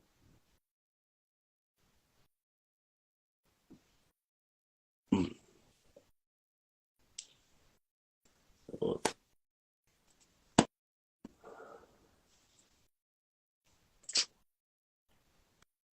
Пока ты пишешь, какой он национальности, я воды выпью, если ты не против. Вверх мобилуш.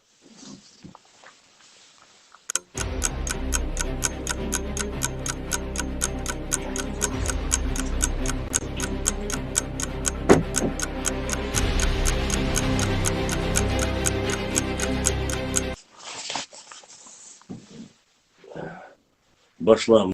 Многие чеченцы из Европы учатся на хакерстве. Сколько у нас будут свои хорошие хакеры, у чеченцев может быть хакер. Не знаю, если нету. Но мне бы хотелось одного ногча иметь в Даркнете. Очень бы хотел бы иметь. Хотя я знаю, есть, но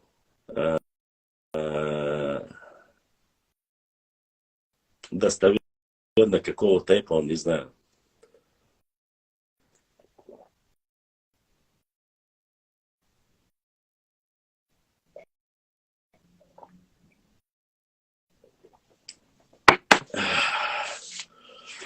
Альхамдулиллах.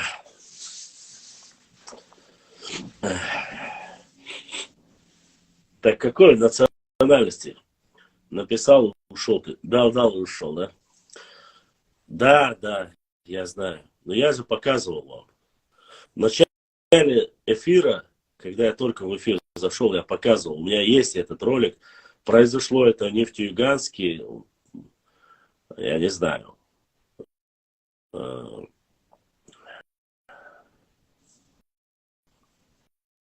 Конечно, есть. И обратка тоже есть.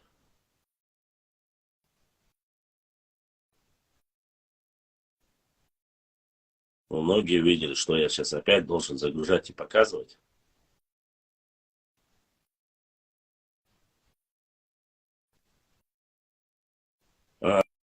Я не знаю, информацию я запросил, говорят, после ДТП якобы произошло это. Вот, я быстро только покажу, вот он.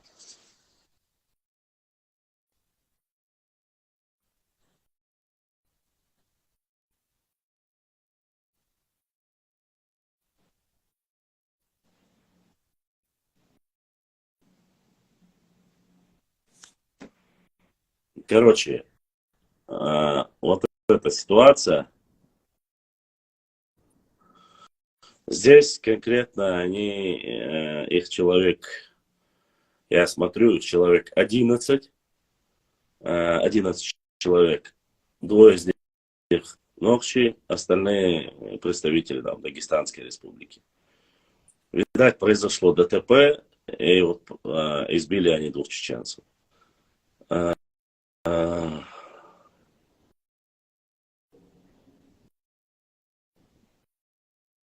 Я не знаю, где-то в Европе тебе элементарные вопросы задали. Тебе задали элементарные вопросы. Мне уже, честно, уже не интересно то, что ты говоришь. Я клянусь именем Аллаха, что сюда заходили мелкие, показывая свое лицо. С 2018 года у меня очень много роликов прямых эфиров. Пускай зайдет и посмотрит, и ты увидишь много. Не то, что чеченцами. Они говорят, что самые ярые и чистыми Нохчи, именно Нохчи являются мелкой. И найдешь. С 18 года прямые эфиры посмотри, спустись и посмотри. Мне дальше уже не интересно. То, что ты говоришь, я тебе задал простые вопросы. Ты где-то в Европе, покажи чеченца. Ты не можешь назвать ни своего родового села, не можешь ни своей фамилии сказать, не можешь сказать, где находилась и сколько находится, и где находится эта часть, поэтому мне интересно. Дальше, вот это. Это уже тот человек, который затеял драку, который избивали нашу Нохчи шарифов. А уже Нохчи был, Карвя на Исуне. Ну там еще дальше я не хочу показывать. Это уже ответка пошла. Эти ролики у меня есть, я же еще раз говорю. Поэтому...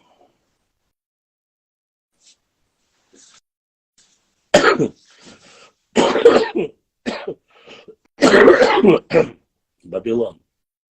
Где нужно, это просто-напросто разговоры. Он еще дальше, если этот ролик, я просто не стал его закидывать, чтобы там не начали плакать там.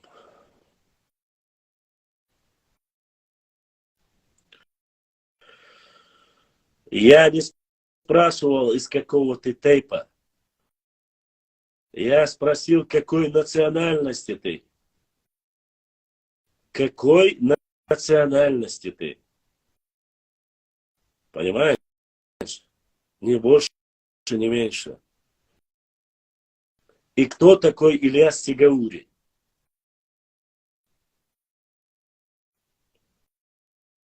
Знает он фамилии? Сигаури, Махаури. Все. Хаяури. Хациев. Я уже о других не говорю. Маргашвили.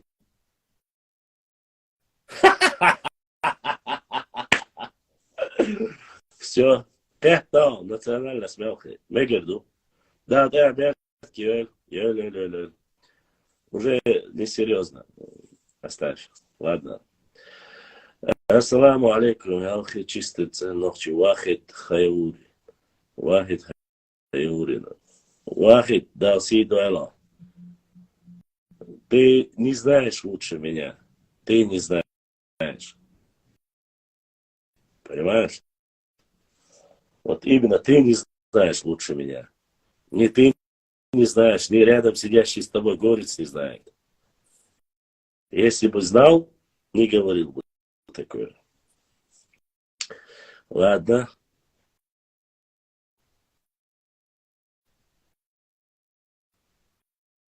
Доставьте, братья. Это понятное дело. Это уже просто-напросто разговор ни о чем. Он прекрасно знает, что нету такой национальности. Он говорит, я знаю прекрасно эти фамилии. Говорит, конечно знаешь. Мелха не так уж и много. Конечно знаешь. И да, висел. Я постараюсь завтра или послезавтра. Я поеду в свое родовое село. Я постараюсь записать видео, где Мелхи, такая Мелхи, ну и которому и тебе, и кому угодно бараний рог может свернуть любому человеку. Настолько боится. Деши чуя боцега, деши чуя зудри хибеша. Запишу ее, она Мелхи. Посмотрим. Я постараюсь, чтобы она культурно ответила. Она такой боец. Она расскажет, ногчи она или нет. Я уже говорю о Дешичой. Обязательно их тоже запишу. Если не ошибаюсь, они Хаяури и Махаури. И та фамилия. Вот. Да, да, ты обертки.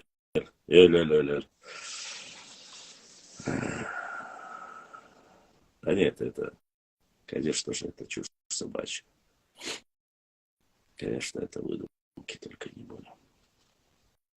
Нет, я не знаю, видать, на этой неделе произошел этот инцидент, они подрались. Ну, буквально сперва был этот инцидент, который произошел в соседнем регионе, да? У соседей это трагедия со смертью этой девушки.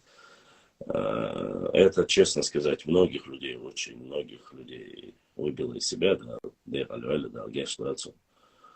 вот.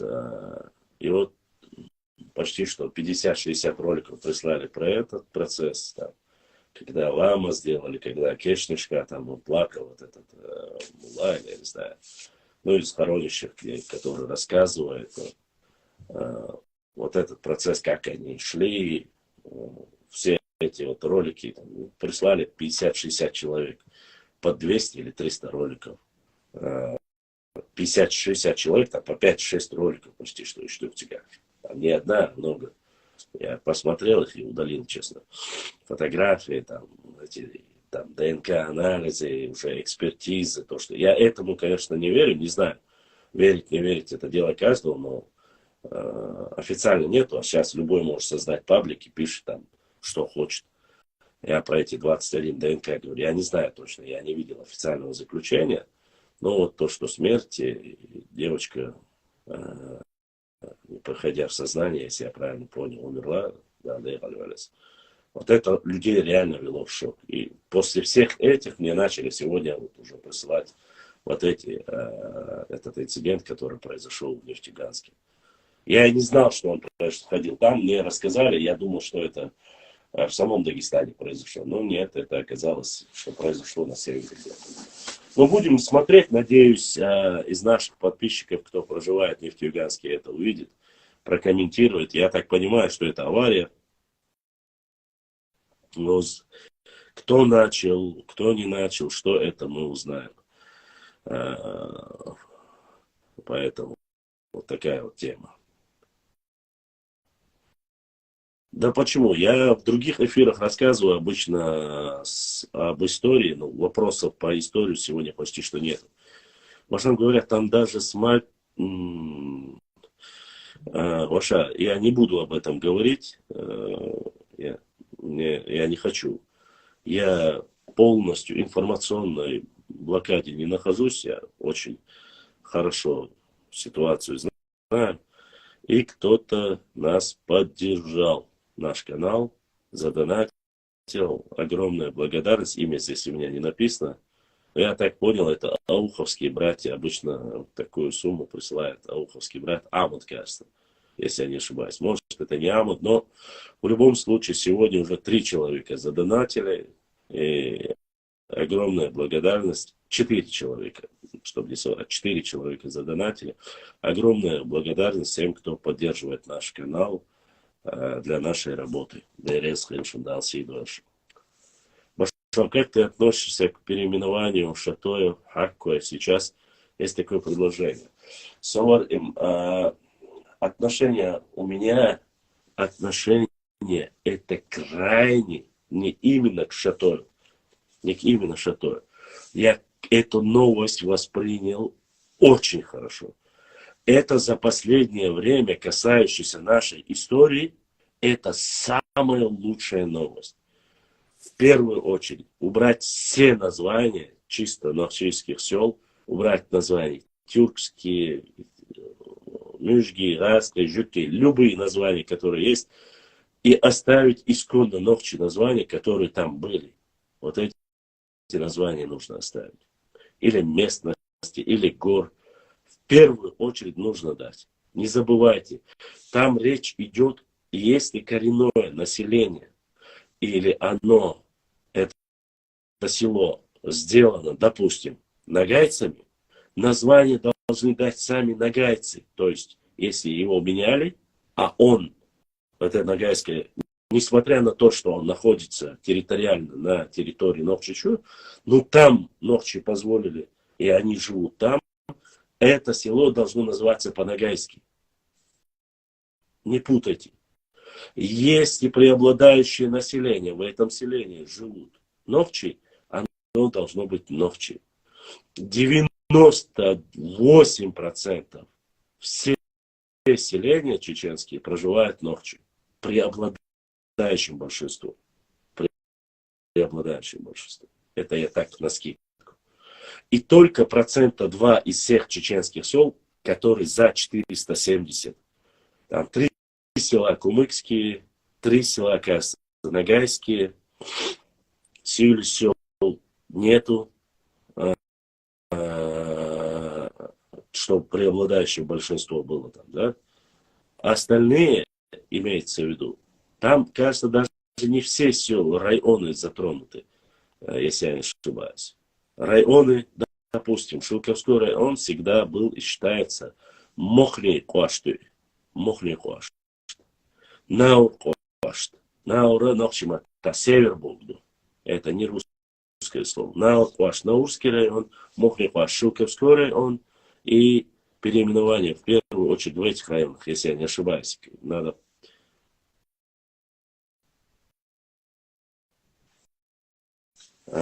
Поэтому к этой новости я отнесся великолепно и патриотично. Это правильно. Это демократично. Поскольку если население в этом селе большинство русское, пускай это название исконное будет то, которое они дали. То есть это русское село. Ну, допустим, там проживают терские казаки. 90%, 80%. Пускай это будет Ивановское, Тарановское и так далее и тому подобное. Но если рядом есть селение, в котором проживают все Нохчи, оно должно называться точно так же. А Грозный тоже. Зачем? Грозный имеет свое название, Вавилон, насколько я знаю. Сюальжал и Грозный, это все. Никто не переименовал. По крайней мере, я такого не слышал. Сюальжал и Ушицу Нохчи. Там не просто нужно переименовать. Это не так просто.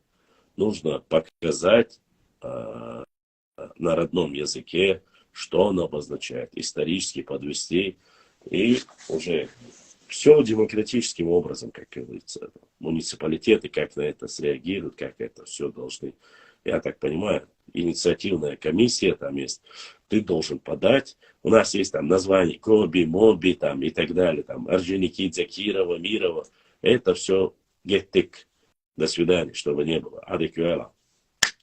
Домой. И чисто оставлять наше. Все жрало, это народное.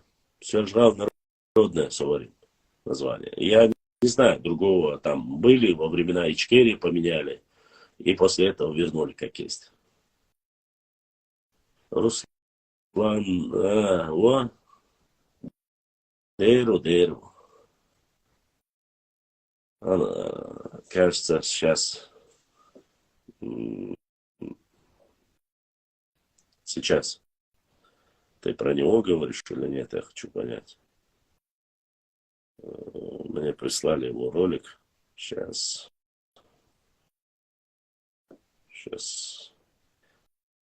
Его последний ноу-хау.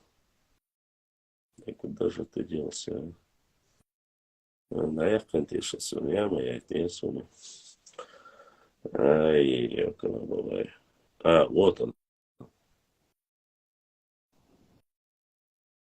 Да. Кажется, это.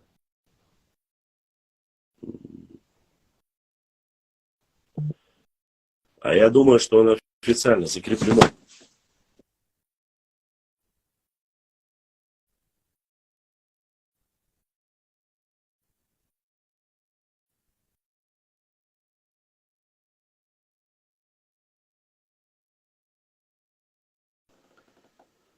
Меня видно? Раз, два, три, четыре, пять. Скажите, видно меня или нет?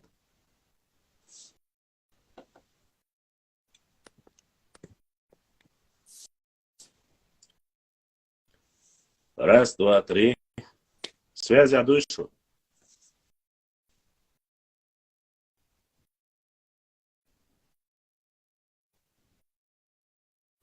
Если бы вы ответили, меня видно, слышно или нет, тогда я бы, может...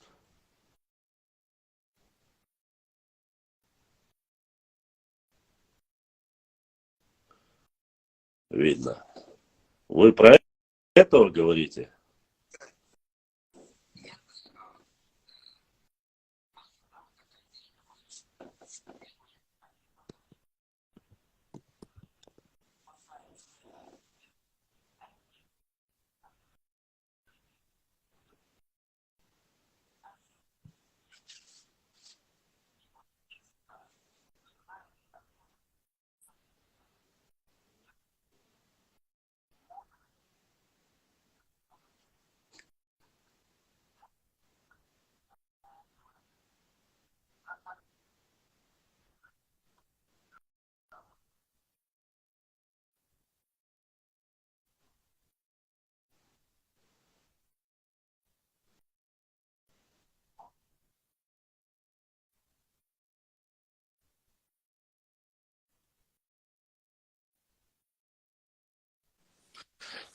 Если не слышно, это уже, к сожалению, я могу вам включить его ролик и параллельно включить его звук, если только так послушать его. Постараюсь сейчас так сделать, чтобы вам было слышно. Здесь одновременно. И вот здесь. Не это, масса, да, вот такая этническая масса. Не сложившаяся, а еще складывающийся этнос. Им нужны фантазии, им нужны иллюзии. А ингушам не нужны иллюзии, это сложившийся народ. Они сложившийся, знающий, откуда они идут, куда они идут, народ. Древний, мудрый. Как я бы застал на Руслан? Так, ладно. Смотрите. Аллах, ой. Я не знаю, что это там у них было. Аллах, Йорк. Аллах, ой. Так, ну что за...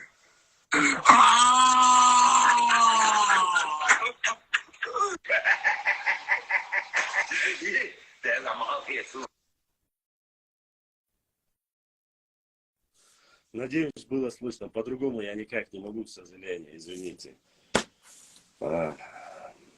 Что есть, то есть. Слышно было, слышно, а так я не могу. Я его, честно сказать, так-то Оксага в конкурентном. Я, честно, не сильно слежу. Если он бы не называл бы нас, мне вообще бы до него дела не было. Ой, це ж тут заявчанися абсолютно балом бахтунцяне. Вот.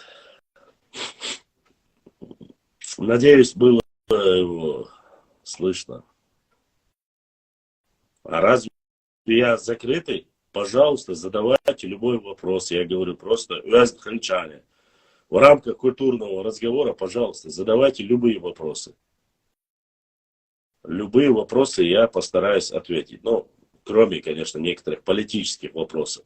Вы можете задавать МДМ сервис Вацарис. Нефтеюганский сервис, а представитель. Вот, я думал, это он зашел. Хотел спросить у него по этому поводу. МДМ сервис, я так понял, это здесь, кажется, в Грозном. Был с таким же ником у нас спецпредставитель по... Или Нефтеюганске, или где-то на севере был у нас представитель.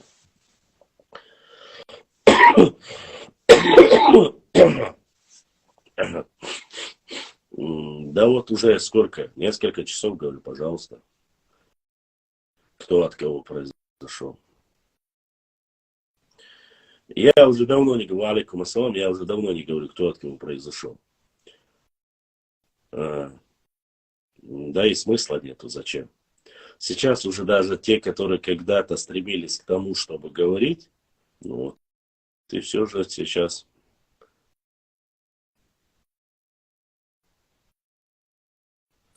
ты не понял, Вавилон. В основном имеется в виду, это большие гаплогруппы, которые есть среди ногчи народа.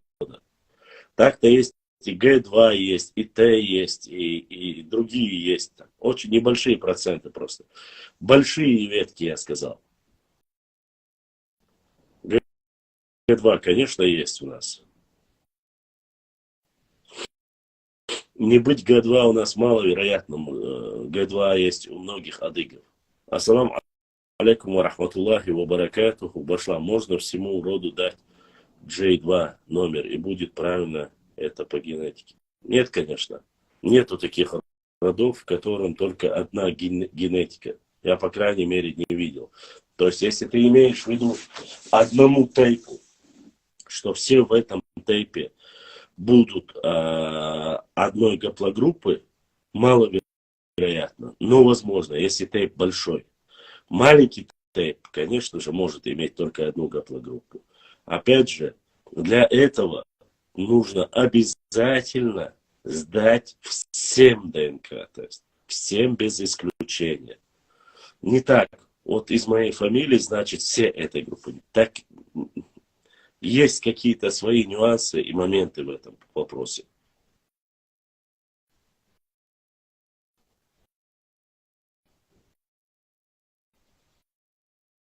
Соларим, с этими вопросами я прошу, у нас занимается этнонимами, лингвистикой, Азамат Дышневой, у него спроси. У нас есть ребята, которые, я не хочу тебя обманывать и говорить. Я искал корень этого слова. Некоторые говорят, что оно грузинское. Некоторые говорят, что это чисто наше. Но корень я не нашел. Честно не нашел. Так. Сейчас, бэкмобил.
Короче, ДРС Вилоша, информация поступила по этим вопросам, которые дал Сейдуэл, что значит, наверное, ситуация подтвердилась, ночью все реагировали, Хагул Белла, договоренность, очень быстро среагировали ночи, нашли многих Акарина, Оха это, без нашинс, Халахваш, Буки, Цатебах, Юеш, положение, Халхи дуинда, сарайна, Халхи дуинда, решить хендина хала, ночи ших опять, окторбац, ошухки, октордас, إتان حلوة تاع كرع كباك وسيلي وباخ تاع سيلي شي غاس قشي تعني أبدا يتصدر أتشينك أنت نيت نخلا تاعت بوشان دادا قوشة هنز حاجة بلا حاليوش بو واه أوش بو قشاش دينا دلوقتي بوخشة بو и плюс ко всему по тому, что я узнал только что и дали сообщение и получилось так, что раньше они всегда говорили, мы же в мечети рядом стоим туда-сюда, и вот этим инициатором данной ситуации, походу, стали Сюли. Сюли рядом с теми стоящие, Шейраски стали против ночи. Но мгновенно это Кантуба, Мичер Болцаху, 50 ночи Кант Хагулуэлла, они собрались, Цацбеш Кербяхня, Биснаш Кербу, Халюечкуба. Вопрос, дали что, Масяга самогатеба, Шадик Дикхендубах, короче. Вот такая вот ситуация, пока, которая происходит в Нефтеюганске, если я правильно понял. Мне написали, что Нефтеюганск, я не знаю точно, какой город, я это не знаю. Вот. Сюли, Раска, Цанебюрла, Лехтхалец, Беша. Цацбеш Сарах Кербяхтин уже Цацкастина, Инцуша, Халюечбу. Царь добьет, что волк дались не дубах. Так что вот так вот. Информация о том, что виноваты наши ребята, не подтвердилась. Дело и этом царе. Вот.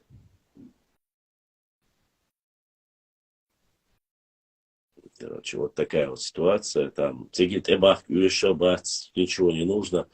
Как только узнали из соседней Лулар, Кулар, Новчи, 50, Хагул, Вилбах, Царь, Энзри, Паник, Кяхтер, Бахтига. Короче, нормально и Бахтига, и тем. Я, ну, отреагировали. Асба, я знаю, что там есть представители нашего там главы и так далее, и тому подобное. Севере Абу-Хасу, но именно Мича Абуца, такого инцидента никогда, в принципе, не было. Там у Сюли коммерсанта и русские даги вместе двигаются. Там Сюли коммерсанта, у Сюли коммерсанта и русские даги вместе двигаются. Понятно.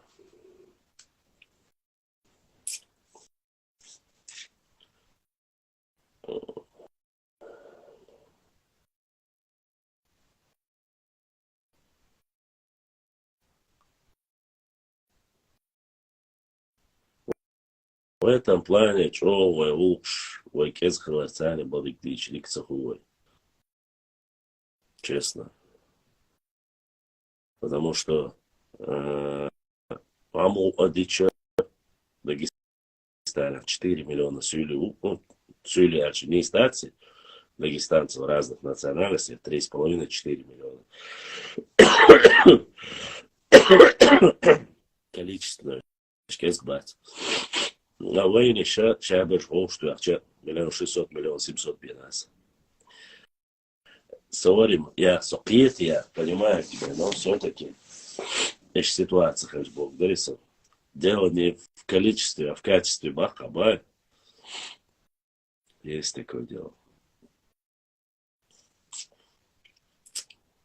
Заключенные раньше там было и перемирие, что друг друга не будут трогать, ничего такого не будет.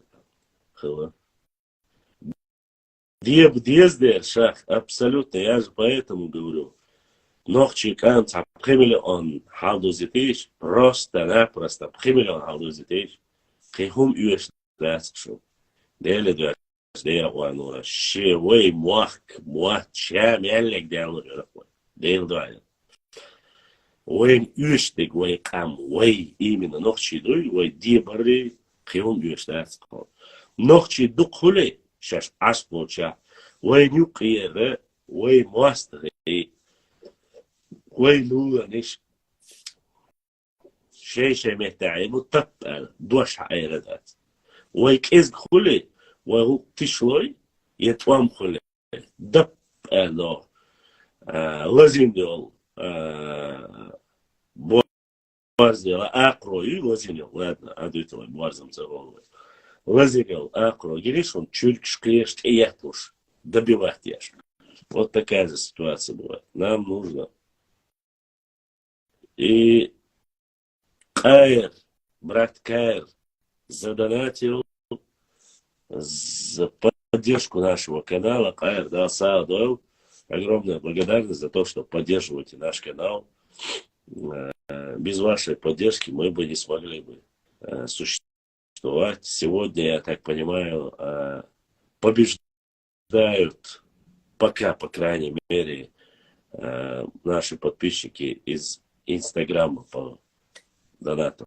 По крайней мере, 5 человек, и все 5 вроде бы с Инстаграм подписки. Вот.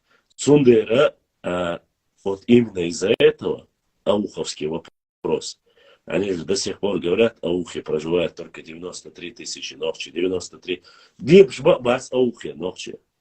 Аухуай царькач, вообще димш бабац. Вот как их было в 57 году. В 57 году их было 53 тысячи бахца.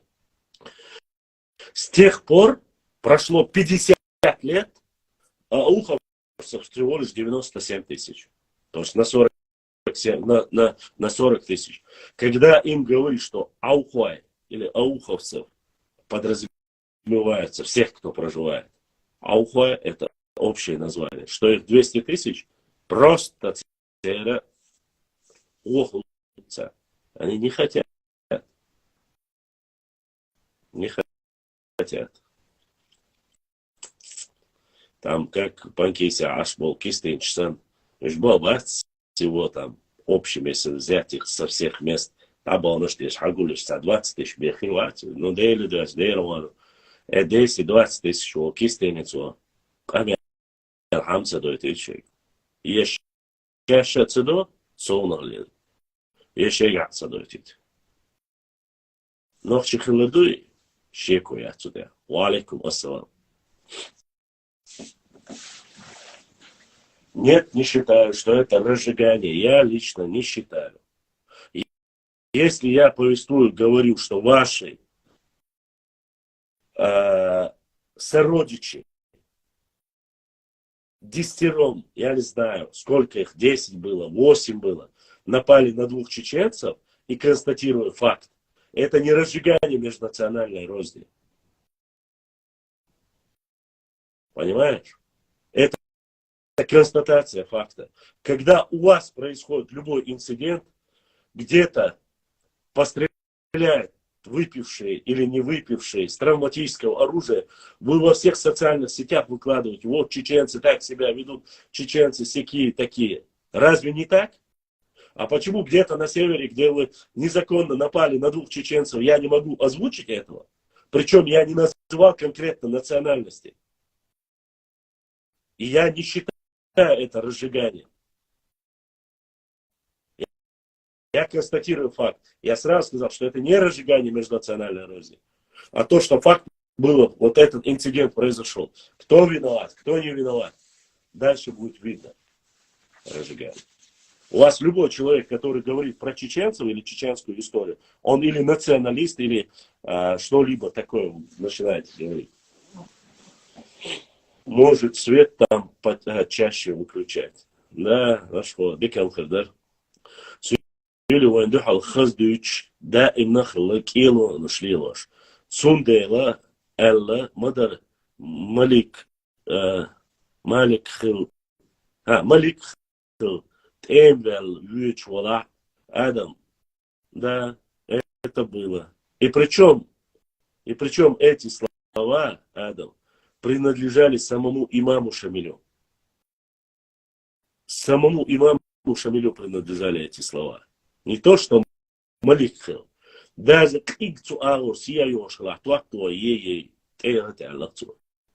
это было в начале, когда он раненым попал в Чечню. Когда от него все отказались, все его предали. 4 человека смогли пробиться в Чечню. Тогда он это сказал. А 10 на двоих это не разжигание ненависти. Шах, а это вот как раз таки, я не понимаю этого. Я как раз таки этого не понимаю. Они не обсуждают то, что вот это произошло.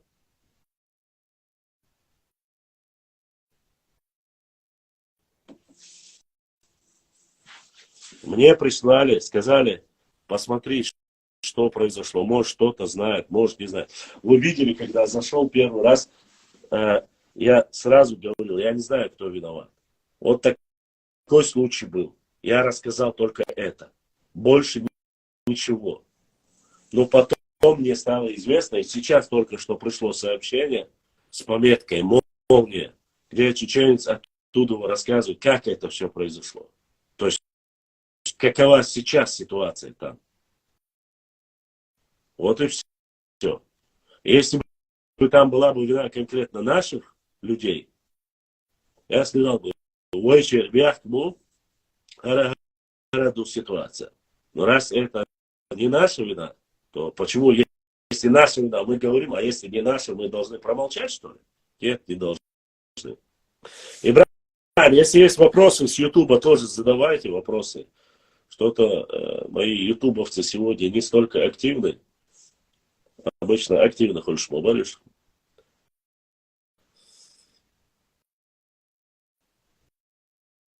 Ибра, что с Моти? Она пропала, хоть живая, все нормально у нее.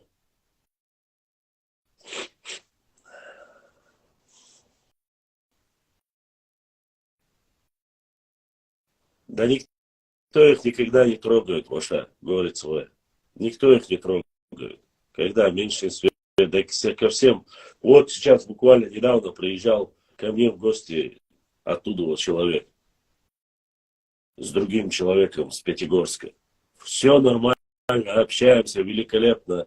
Я принял, все, пообщались. Я даже про историю рассказал, как есть. И никаких проблем нету. Мы друг друга понимаем, мы общаемся как нормальные люди. Что там у них замыкает, мне без разницы, он спортсмен, он или торнадо, он или кто бы он там не был.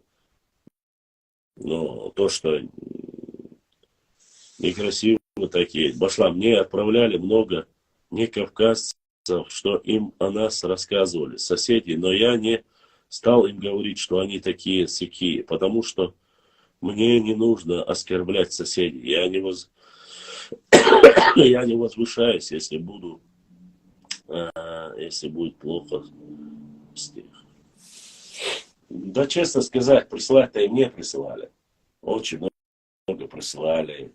Задавали вопросы наводящие. Ну вот вы такие, они же такие, они подлые, они это сделали, они то сделали. У меня, в принципе, никогда не было как таковых исторических, я многие вещи знаю. Очень многие вещи знаю. Но из-за политкорректности я никогда многие вещи не озвучиваю. И пытаюсь как-то все время мягко обходить эти вопросы. Вот. Единственное, какие проблемы, которые есть, я всегда говорю, это вопрос, касающийся Ауховского района, чтобы проживающим там ауховцам вернули их дома, название их района. Все. Никогда не говорил об отсоединении, там, о том, что там какие-то государственные перевороты, бунты. Никогда это против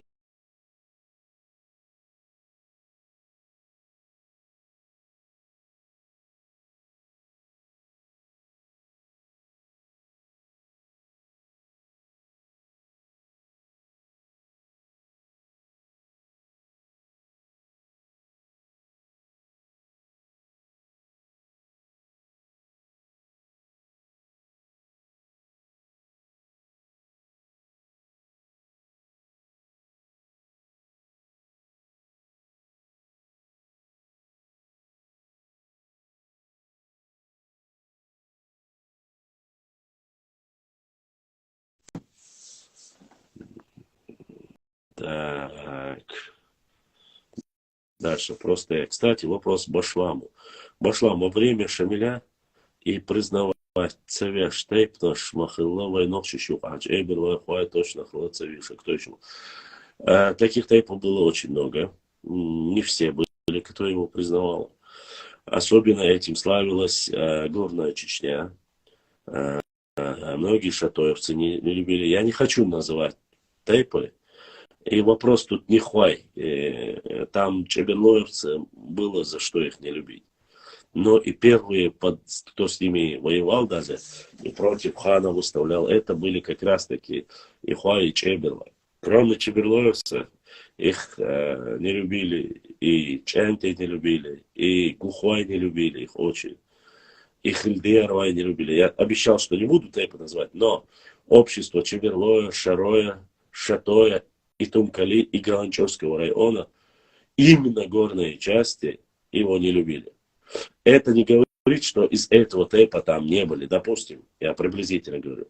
Нельзя сказать, что Гендер-Гной, из-за того, что Айса Гендер-Гноевец был один, кто там его презентовал, так сказать, кавычка, да, показал, вот, что нужно выбрать имама Шамиля, имамом сделать Чечне и Дагестан. Он был сам из тейпа Гендер-Гной. Но что весь тейп Гендер-Гной поддерживали его, это тоже неверно. Допустим, много раз говорил, рассказывал Панто тейпа Батуко, один из любимцев Шамиля, который был имамом, наибом Шатойского района, был из тейпа Панто, но что любили его не то, что Шамиля, за то, что Шамиля поддерживает Батуко, даже за счет этого многие Панто не любили ни Батуко, не любили ни Шамиля. Ну, не заставишь ты людей насильно. Но большинство ичкерийцев, большинство ишатоевцев поддерживали Шамиля. Понимаете? Но это не говорит о том, что изначально была одна картина. В середине была другая картина. В конце была совсем другая. В основном, кто отказался от него, в первую очередь, это были западные, Малая Чечня. Ну, начиная от Абдулла Гехинского, то есть Нашхуай отказались, гехинцы отказались, там, Уолар, Даутмартановцы, Ачхурмартан. Они потихоньку, вообще-то все, не забывайте, государство, граница Малой Чечни была в Галашках. До Галашек это все была Малая Чечня. Вот от Галашек потихоньку начали от него отказываться. Понимаете? Поэтому балой бойздер, балой молца бойз. Балой се гергер бук прямой се тейпан гергер бу балой. Беркела. Балой бойз, бойздер. Бойзи бок, куда он тейп балой бойз? И если я не ошибаюсь, в начале были не все. Ну, кровью, мечом, шариатом, в начале, особенно во время двух побед, в котором сам Шамиль не участвовал, сражение, Ичкерийское сражение, Доргойское сражение. Вот две эти победы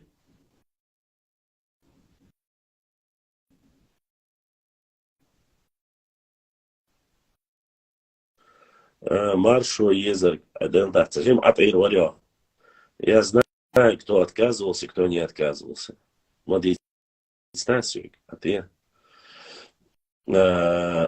Потихоньку начали Малая Чечня. Малая Чечня, граница была в Галашках. Сейчас это Ингушетия. Я говорю, что это исконно ингушское село. Хотя это было не так. Начиная от Галашек и потихоньку начали отходить. Дошли и до Шатоя, дошли. И тумкалинцы начали. И тумкалинцы, особенно чантийцы, начали вырезать наибов, прогонять оттуда Василий. Те побежали в Шарой с расчетом на то, что шаройцы поддержат их, и они будут вместе выступать против там, чантийцев, дешнинцев, тех майстинцев, которые в Итом-Калинском районе. Но вместо этого шаройские волки ночи поддержали своих братьев чанты и начали вырезать их и прогонять. Я опять же, констатирую факты. Я не говорю, хорошо ли это, плохо ли это. Война шла 20 лет без малого. 19-20 лет шла на нашей территории. То есть я вам объясняю, что эти же границы последние, кто там были, от Хельды ароевцев, и начали потихоньку отступать. Последнее пристанище его, это было Шали и Ведено.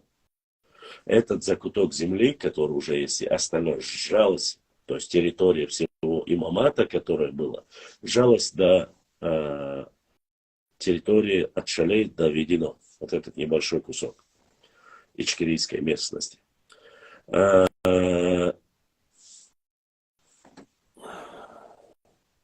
Бошлам Сади Котарнаев, Садулла Ихинский царах Тилан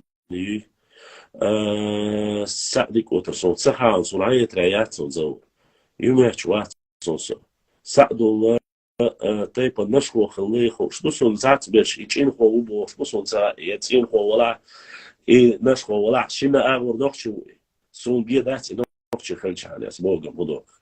Чунц эрхтелью яц арс хуттер ватсон, so it's your shadow cast in hundred, so чмо лор лоцурах. Хогон хогорю алсо, дере олштек. Что касается завоевали, захватили, поэтому отказались, нет. Я вам говорю о тех местах, о чеченцах, которые отошли по заключению Борятинского за счет прокламаций, которые Борятинский очень хитро внедрял среди чеченцев, говорил, объяснял. Вас никто не будет разоружать. Вы останетесь с наибами, где были. Ваши земли все будут за вами. Все, что принадлежало чеченцам, кроме тех земель, которые отданы тем офицерам, которые служили ради императорского, там, царя, императора, вот те земли, которые отданы им на пожизненное заключение, кроме этих земель, все земли, принадлежащие чеченцам, до 1939 года являются непосредственно вернут всем чеченцам. То есть в этой прокламации. Я вам эту прокламацию зачитывал, хотите, могу опять зачитать. Но в следующем эфире. Нихло халаба. Ну вот видите, уже нихло. Получается или нихло халай, или чинхо халай, или же нашхо халай. Достоверно то, что я знаю, что он был из тейпа нашхо. Утверждать, клясться, божиться я не буду. Мне без разницы. Ну, я знаю, какой был Сабдулла, какой он был воином и каким он был монахом. Но сейчас не об этом речь. До Олшанду. Ну, нихлой отдельно тейпа лоринц, чинхой гарду олшдацец. Не говорят об этом так. Чинхой бу ол, нихлой бу отдельно. Опять же, я не делю. Они идут как отдельно тейп сегодня. Возможно, они были чинхуай, эсгарах, дала, неках, дала, ну, как и так далее, остальные, как и с Нохой и с другими там, и так далее. Говорят, сейчас чинхуаш, олюше, гарду, а нихуаш, бесхатин, шацар, никто не подтверждает это. Я не знаю. Ну, вот это у нас же есть особо, что гундари, и что. Но есть некоторые нихлои, которые говорят родство с тейпом чинхо, но не говорят, что они чинхо. Опять же, я не хочу делить чинхо нохчибу, нихлои нохчибу. Ухарам твой нохчибу, хайквай, пан твой, сак твой, гат твой, мол твой иш нохчибу. Я не хочу делить. Для меня это вот это непозволительная роскошь. Сум главный нохчибу, когда ты важно дать. Мне важно национальное единство нашего народа. То, что вот мы должны вернуть свое. Понимаете, вот о чем я говорю. Ну да ладно, речь не об этом, а он что я там рассказывал. Да. И сузилось до самого Ведено. Последний диван был в Шали, где он призывал, вы там цвет ислама. Ну, вы видели эти строки, я их публиковал. Шамиль говорил любые красочные слова. Ну, после этого была проведена огромная работа царской разведкой. После этого было проведено много работы по этим прокламациям. За эти прокламации было решено сразу убивать. Ну, по решению там имама Шамиля, чтобы никто не переходил. И так далее, и тому подобное. Многие отошли, наибы отошли от Шамиля. Там, опять же, я говорю, кроме самой царской разведки, которая проводила эту грамотную политику, которую я знал, Борятинский был намного умнее, чем многие остальные генералы, которые были на Кавказе. Он очень хитро поступал. То есть он не действовал мечом, вырезанием, сжиганием, как Ермолов и многие его последователи, а именно поступал грамотно. Он знал слабости, тонкости, психологию, как нужно действовать. За счет этого он мог провести вот такую реформу своего государства. Ну да ладно, сейчас речь не об этом. Мы говорим конкретно о чем, в чем была проблема. Проблема была многих наибов, которых поставили на место. Во-первых, исконно чеченских горных пониманий чеченцев, что какой-то Сюли или Разгунки, или там, без разницы, любой из соседнего, или Гунки, там, разницы нету. Чтобы его поставили наибом на исконных чеченских землях древнего государства Дзурдзукетии или Кистетии, вот этого в понятии имама Шамиля не было. У чеченцев очень сильна была историческая память. То есть область Дзурдзукетия даже была независима от Аланского царства, хотя и там были ногчи и родственники. Но Дзурдзукетия была не феодальным, а Алания была феодальным государством. Там были князья-цари. А Дзурдзукетия было военное равноправие. И эта часть нашей родины, горная часть, это Каланчош, это Нашха, это Шару и Махтич, это была горная часть, недоступная Шато. Эти местности были поставлены в некоторых местах, были поставлены сюли, которые, это главы администрации, хорошо сегодня, чтобы языком было понятно. Они занимались, превышали должностные полномочия, грабили и без того, то есть если есть определенный оброк, поставленный Шамилем, вместо него там завышались. Ну, короче, занимались тем, что расшатывали. И так ненависть к Шамилю они расшатывали, доводили до точки кипения. И чеченцы шли не за Шамилем, а против Шамиля. И даже если кто-то и был, они отказывались. Я вам говорю причины.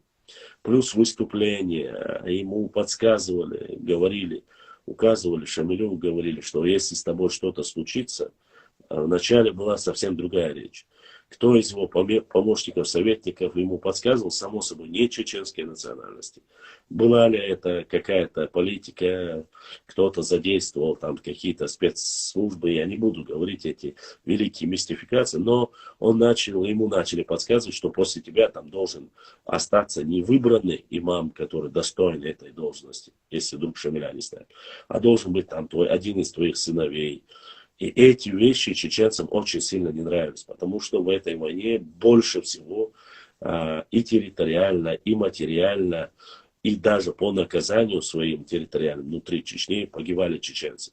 Вы должны понимать, некоторые говорят от 1,5 миллиона, некоторые говорят чуть меньше от 500 тысяч. За эти 20 лет убыль населения была больше половины. То есть в конце Кавказской войны в Чечне оставалось где-то приблизительно, по всем данным, официальным царским данным, оставалось, валикум салам ва рахматуллахи ва баракатух, оставалось всего лишь 250 тысяч человек. Это вместе с всеми взятые, это ингуши и чеченцы вместе взятые, чтобы было понятно. Из-за как раз таки после этого, то есть и население, люди начали отказываться. от него начали отходить. Получалось так, то, что говорил и работу проводил Борятинский, было намного выгоднее и правильнее, чем говорил уже имам Шамиль. На своих землях останутся нохчи хозяевами, теми же, в тех же должностях, наибами. Ваша земля останется у вас. Ваши наделы останутся у вас. Все полномочия, оружие останется у вас. Вы будете заниматься мирными своими делами. И мы заключаем с вами экономическое соглашение, где вы сможете проводить, вести с нами экономическую там, куплю-продажу, то есть снимут санкции. Вот эти все вещи были у Борятинского прописаны. Вот. То, что не будут призывать в армию, то, что на протяжении там, 50 лет вообще снимут все налоговые обременения. Это все было написано в прокламации Борятинского. Ваши старшины, то есть там ряд там вопросов, которые они должны были обсудить. Все, что вы делаете, муллы. Не забывайте, любые споры будут решаться шариатом, кроме определенных там вещей, от которых нужно отказаться. Это кровная месть была, там еще что-то было. То есть даже при Борятинском он говорил, любые споры между собой вы будете решать по шариату. Кстати, и государство имама Шамиля было шариатским, чтобы вы знали. Даже на это он пошел в хитрение. Зная, какие радикальные чеченцы были в исламе, он пошел. То есть прокламации Борятинского и это есть. Я вам его зачитывал, в принципе, 2 листа. Все государственные территории, принадлежавшим Чечне, то есть от Галашек, заканчивая фактически всем там междуречье, большая часть междуречья Терека и Сулака, и там туда входило и Веденский, и Ауховский. То есть вот эта часть вся, которая была до 1938-39 года, все эти территории, кроме земель, подаренные за служение, верному служению императору царской России, ну, примерно так, в кавычках, вкратце, если сказать, эти земли остаются на вечное пользование у тех офицеров, которые его заслужили, остальные все земли будут возвращены. Вот так было написано генерала Борятинского, генерала князя Борятинского. То есть, чтобы вы понимали, то есть это было очень выгодно со всех сторон, потому что силы иссякли, но несмотря на это сопротивлялись. Вы должны понимать, окей, я вам объясню. До того, как Шамиль пришел в Чечню, там идет фактически 3-4 года в Дагестане.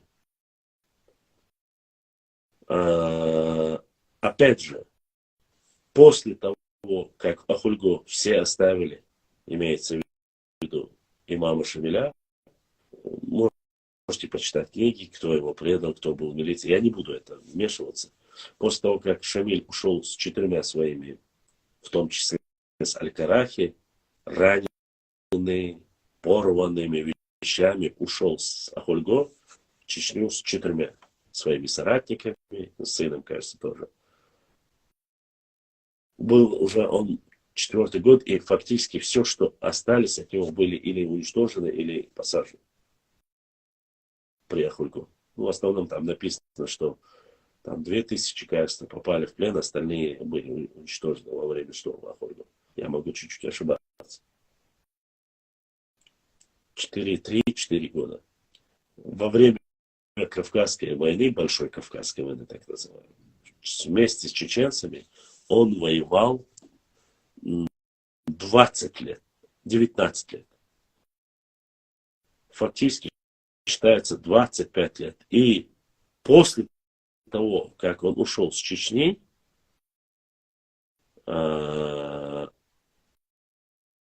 после того, как он ушел из Чечни, он продержался 4 месяца. Не 4 года, не 14 лет, ничего. Через 4 месяца он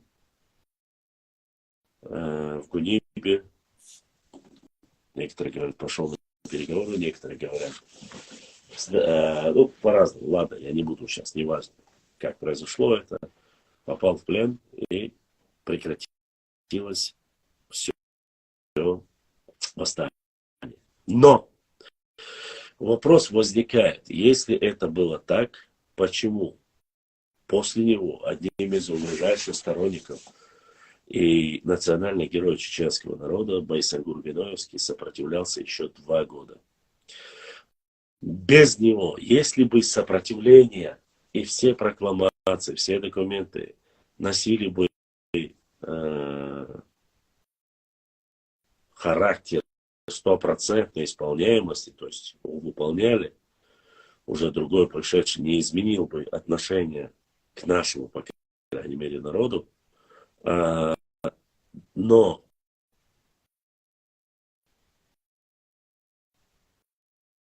да, об этом я и говорю, Азамат. Как раз таки я и говорю об этом. Но, несмотря на это, нарушили договор Борятинского. И восстания не прекращались вплоть до последнего восстания в Чечне. Это уже говорит о том, что чеченцы не предали Шамиля. Понимаете? То есть идеалы справедливости, равноправия у чеченцев, они не были, им не были они чужды. Последнее восстание, 1877 год, это опять же Чечня.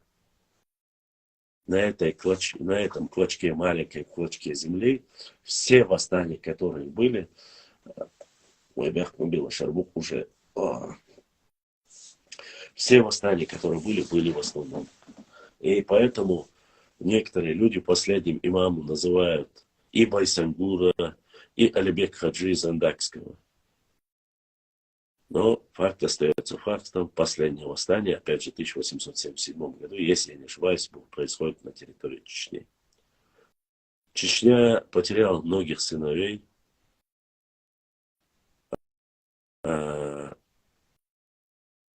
Она пропитана кровью, она знает, что такое война, она знает, что такое предательство, и внутреннее, и внешнее предательство. Все через это прошло. Конечно же, за время войны есть и переселение народов, и кого-то переселил сюда, там, допустим, имам Шамиль. Это было необходимо. Об этих административных и внутренних рычагах многие не знают и не читали. То есть для устройства такого государства, как имамат, для народа, который с презрением всегда относился, хотите верьте, хотите нет, своим соседям с Востока, несмотря на это, получается, что поставить построение нового объединенного государства на принципах шариатского управления, которое было чуждо чеченскому народу. У нас были мехкелы и так далее и тому подобное, как и у наших соседей, ингушей, вместе, когда мы и были. Но управление, шариатское управление, где равноправие, где, то есть, вот это слово аристократизм, хотя и справедливость, оно и есть в нормах шариата, однако не всегда считали ровень, там, лея, там, и так далее и тому подобное. Хоть и не наказывали, не считали его. Да, в определенных ему разрешали жить на окраине села, если он был мастер, там, делал мастер, там, не знаю, оружейных дел, или там обувь, или посуду. Об этом есть история. Разрешали селиться на окраине села. И то не все села. В самом селе не разрешали. Его не убивали, его безнаказанно там, халаеву ты, раб Бог, что таких вещей не было.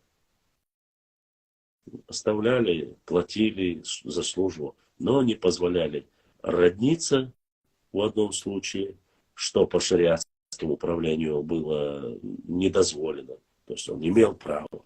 Если он мусульманин, он имеет право жениться там на дочке любого там крутого, там, не знаю, чувака, который богат.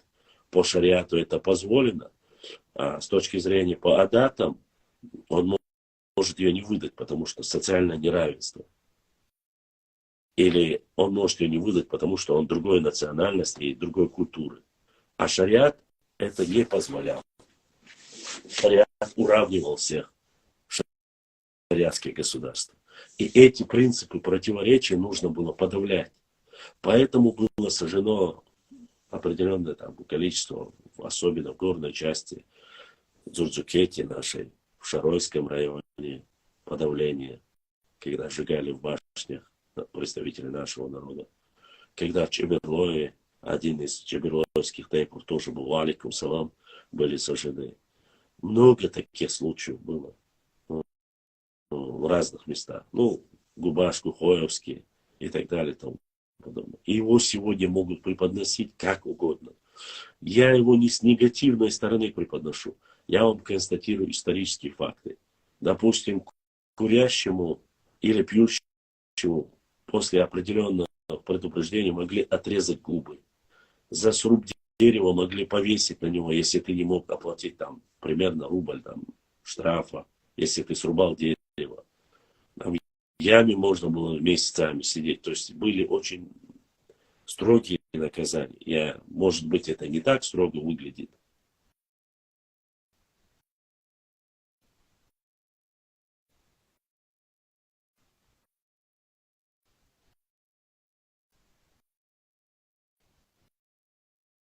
По шариату тоже. Воша, Нахчи Чинхова, я не говорю по шариату. Имеется в виду, насколько я знаю, если ты мусульманин, причина отказать в этом. Не знаю, я не специалист в шариатском праве, но я тебе говорю констатацию того периода, как это было преподнесено. Послушайте, я вам говорю, это как взломали страницу. Я тоже немножко удивлен, Азамат, потому что из этой страницы именно заходил чувак всегда, который писал гадости. Я тебе клянусь Аллахом. Вот.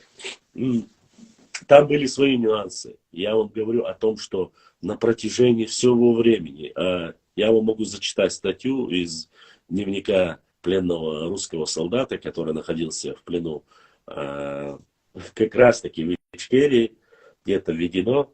И они рассказывают о том, как называли все, причем все чеченцы, как называли своих соседей, тех, кто проживал за Сулаком. Понимаете? И он рассказывает об этом, каким пренебрежением относились к соседям. Я уже не говорю о грузинах, я говорю только о Сюле. И человек приходит и говорит, вот у вас 1000 лет вы функционировали как дзурдзуки, как кистинцы, как нохчи. Но сейчас вы будете жить по нормам, правилам шариата. Ко мне часто заходят, оскорбляют всех, и тут такое. Вот, поэтому я говорю. То есть в то время непозволительно было, чтобы кто-то из тейпа Дышни, или из тейпа Мелхи, или Тирой, или Хильдиярой, кто-то мог взять и выдать замуж за Сюли или Гумки свою дочь. Непозволительно это было. Это недозволено было. А с точки зрения права имама Шамиля, который принес шариатское правление, это было позволено. Я об этом говорю. Я не говорю, что в самом шариате это тоже не дозволяется. Но в то время это было так. Но для нас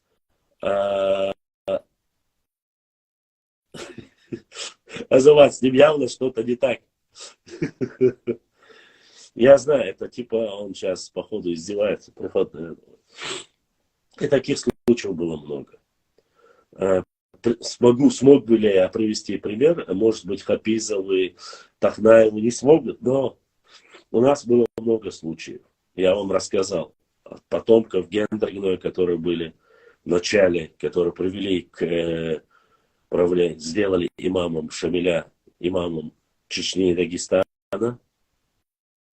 Вот. И все-таки еще небольшую ремарку хочу внести. Всех, кто любит писать, что имам Шамиль является имамом Дагестана и Чечни. Обычно пишут некоторые. Я вам поясню, в чем проблема. Послушайте, уважаемые друзья, и те любители соседние, которые любят писать вот такие строки. Я хочу вам пояснить только одно.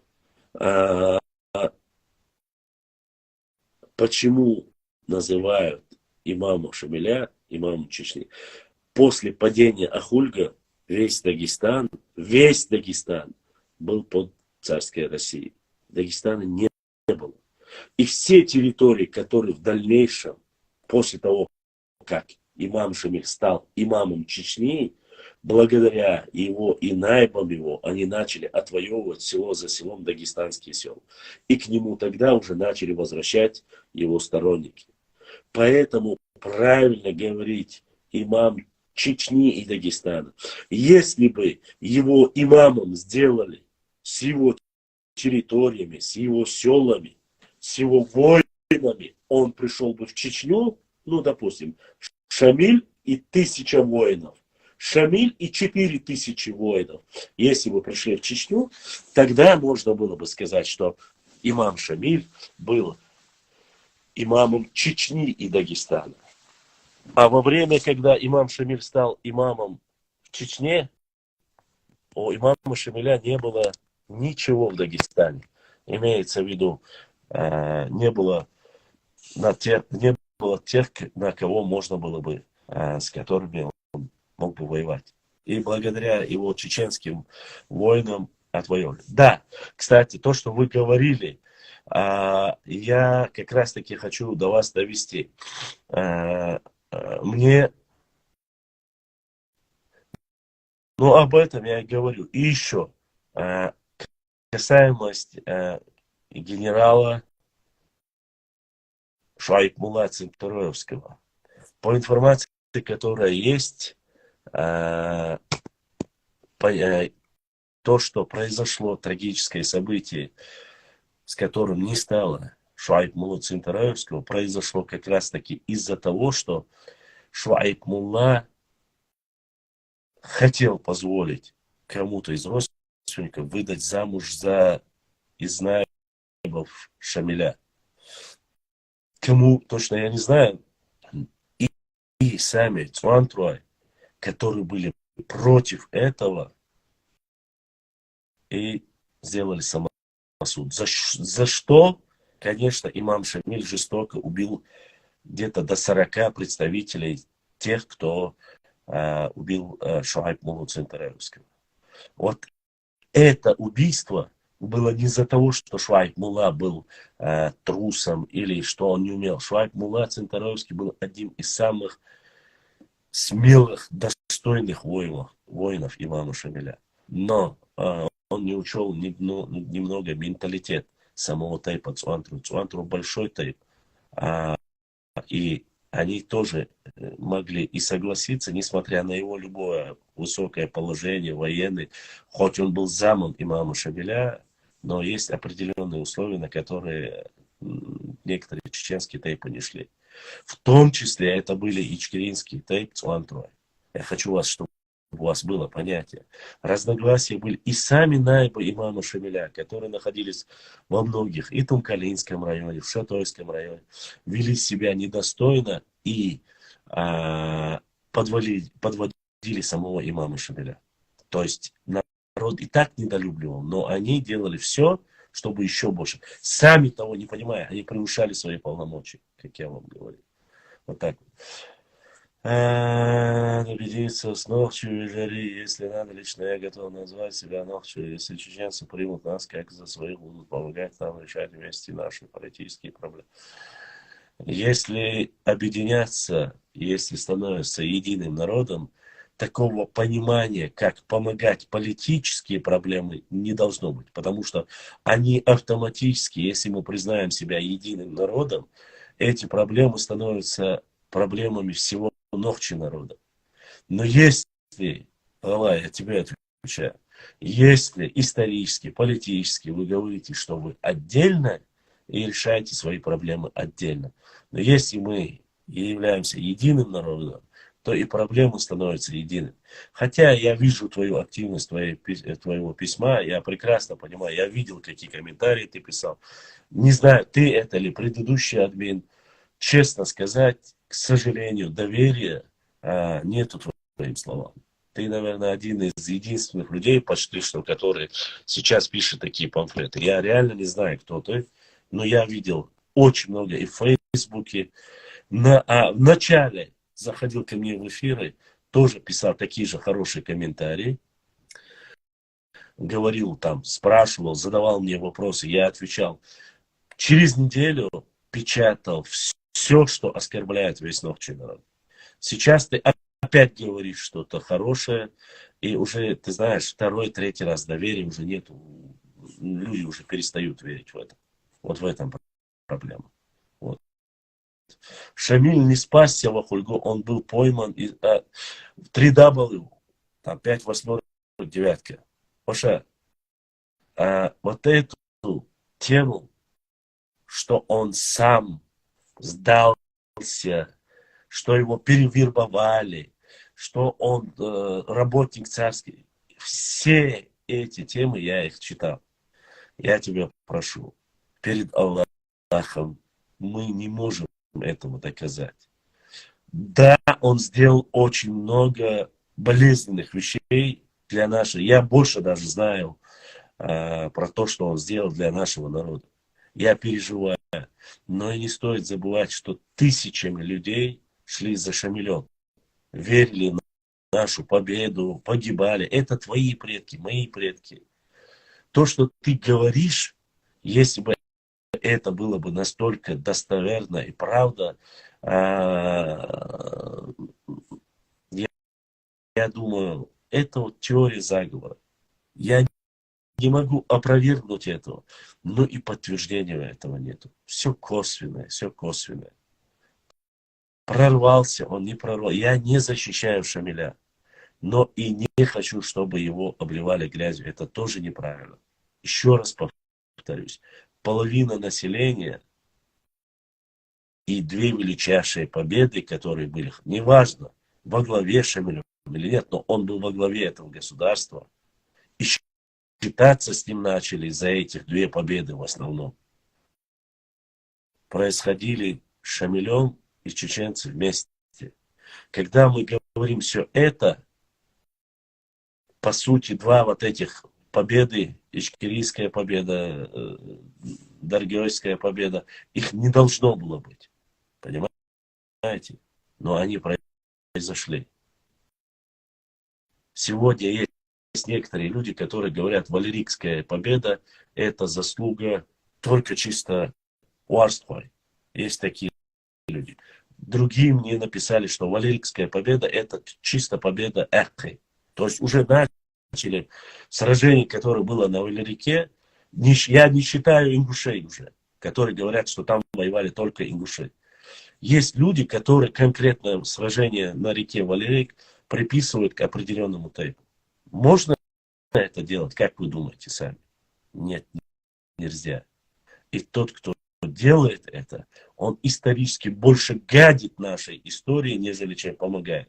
И это делается специально провокация. Вот о чем я говорю. Так. Про пригородные я всегда считал, что это общая проблема, ибо этот район забрали у Чечен-Ингушетии. Админ этого канала Сюэцдуй Биэн Дуаш Дел Нохчик Оман Рохум Эрдац. Спустя 2 дня нарушил свое слово, не знаю, он это или нет, но канал тот же. Сегодня такое время, когда чеченцев знает весь мир, тем более мы говорим на одном языке, нам пора объединиться с вами. Они не за ним шли, они шли за имамом имамата, будь там другой, и за ним тоже шли бы. Это немножко неправда. 3W восьмерки. Они шли за ним. Если бы шли бы за другими нашими, давай вспомним с тобой про первого имама Кавказа. Давай. Это ведь тоже наш имам, чистокровный Нохчи. Но после Кизлярского поражения и неправильное, там, грубо говоря, выполнение его указаний, что произошло? Мансуру пришлось, по некоторым данным, хотя сами черкесы говорят, до 40 тысяч он заказал седла для коней. Ему пришлось со всеми, кто был с ними за освобождение Кавказа, он ушел на запад, в западную Адыгею. Не сразу, но ушел. Не стоит забывать об этом. Если бы все ногчи были бы с ним и сказали, Малова, а он был самым молодым, таким молодым не был ни имам Шамиль, ни один из предводителей не был в возрасте шейха Мансура, когда он начинал. Вы представляете, 23 года ему было когда. И он был такой мега личностью, таким красавчиком. Первый имам Кавказа. Кстати, имамом Кавказа его признали не сами ногчи, а именно соседнего региона.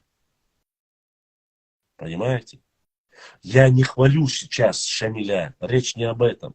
Но у нас есть плохая привычка. Мы думаем, любой нагуй виялала проблем, а своего мы не сильно поднимаем. Бейбулат Таймиев, имам Шамиль, Батуко, Талхик, Сабдулла, Шуайб Мулла, Эски и так далее. Ахмад Автуринский. Сколько их было? Кого из них? Иса Гендер-Ноевский, Байсангур Биноевский. Почему из них не сделали имамом и все не пошли за ним? Почему, когда Шамиль сдался или попал в плен, все не пошли, все оставшиеся не пошли за Байсангуром Биноевским? Почему все не поднялись и не пошли за Алибек Хаджи Зандакским? Вопрос у меня. Я не знаю, кто мне звонит сейчас в это время, но во время эфира мне лучше не звонить. Вот. Поэтому я не говорю тех вещей, которых мы должны признавать, что у нас были проблемы.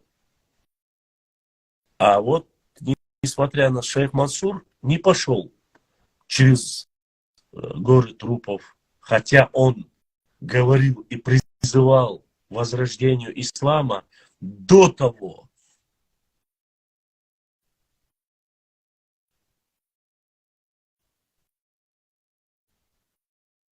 Ну вот, Азамат, фактически да. Поэтому, да, абсолютно верно. До последнего, до революции все были немецкие, Романовы. До Романовых были Рюриковичи. Считается, что они были скандинавцами, потомками викингов. Но русские историки не согласны с этим. Есть скандинавская версия, есть русская версия. По русской версии они говорят, что Синиус, Травер и Рюрик, они были типа русскими, новгородскими князьями. А по скандинавской версии они были Рюриковичи, они были Рюрик, Синиус и Травер, они были все три потомки викингов, и они пришлые были.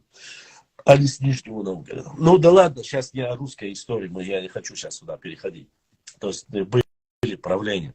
Сейчас не об этом. Но я к чему это говорю? У нас были и свои, но своих не настолько сильно. И свои не шли против, не завоевывали, убивая своих, чтобы доминировать. Шейх Мансур, когда отказались, потихоньку взял всех, кто с ним был, и ушел, грубо говоря. Бейбулат Таймиев не пытался всех объединять, был отравлен на свадьбе, приглашен на свадьбу и отравлен. Но остальные, я думаю, уже рассказывать не стоит, вы уже прекрасно знаете. Это трагические моменты нашей истории. Понимаете? Поэтому нужно это понимать, нужно это знать. Еще раз повторюсь. Я не защищаю Шамиля, но и прошу не унижать его. Мы говорить должны конкретно об Ахурго. Был, сдался он, договорился. Да, там есть многие вещи, расстояние. Я это все читал. Я не говорю, что это правда, но и не отрицаю этого. Однако факт исторический такой. Раненый, изможденный, с сыном и с 4 соратниками, он пришел в Чечню. У него не было ни 1000 солдат, ни 1000 воинов. Его чеченцы, хотя есть те сюли, которые писали, якобы он заставил, чеченцы испугались русских, они призвали имама Шамиля. До имама Шамиля, до Гази Мухаммада, до Гамзат Бека были шейх Мансур, Бейбулат Таймиев. До них еще там были непосредственно, сколько, сейчас уходить в дебри я не хочу. Было очень много разных представителей там нашего народа, которые, начиная с завоевания царской России Кавказа, сопротивлялись. С самого начала, когда не было ни одного из имамов Дагестана. Не забывайте, продвижение границ царской России началось не с Дагестана, а с Западного Кавказа, то бишь с Адыгеи. Понимаете? И по сути своей, как таковое, освобождение Дагестана от персидского влияния, по сути, как таковое, официально началось с 1722 года, когда Петр I с Апраксиным вместе начал по Каспийскому морю, хотел непосредственно отвоевать Дагестан. Так что тут еще говорить о том, что мы первые или попросили, или чеченцы были в таком плачевном состоянии, что они попросили. Это глупость. Раненые, изможденные. Его привезли, его лечили. Спинах он был в Биное. Биной был слишком рядом с Дагестаном. Там они могли быстро напасть, чтобы этого не было. Его увезли в сердце Чечни. Точнее, сердце в середину Чечни. Это между Большой и Малой Чечней, в Шатой. Там его полностью подлечили. После этого в Урус-Мартане, в то время географически Чечня была уже окружена со всех сторон, кроме как со стороны аварцев. Это получается юго-восточная часть нашей Чечни, да? Да, это Чечня, юго-восточная часть. Это промежуток. Остальная сторона полностью была закрыта.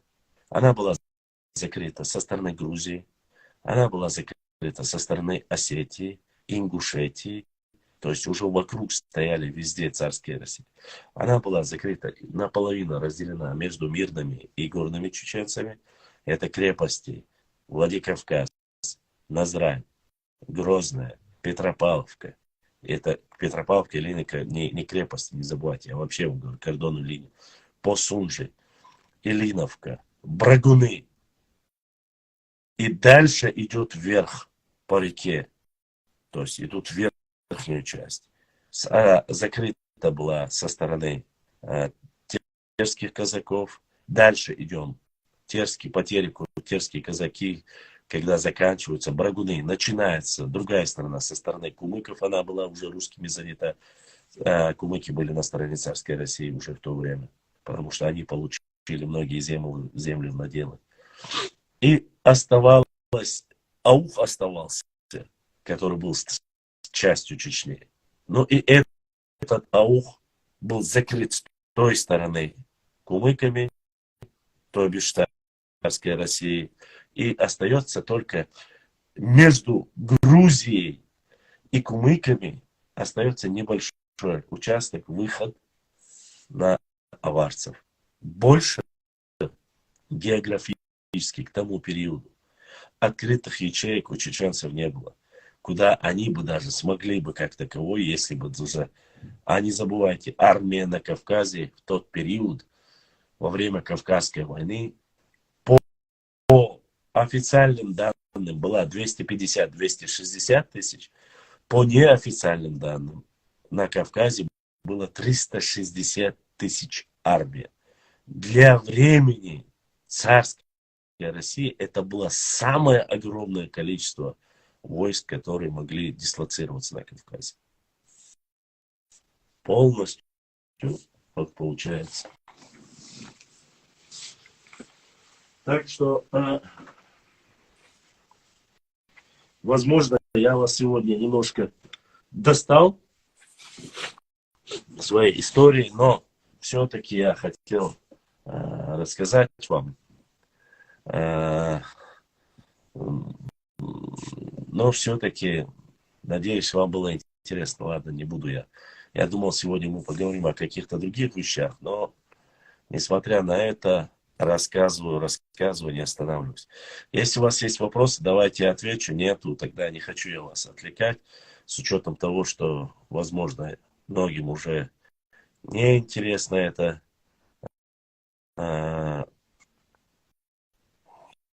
Есть вопросы у вас? Я смотрю, просто переписка у вас идет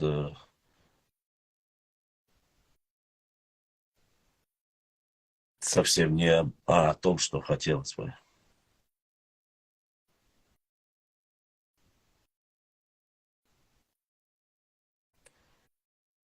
Так.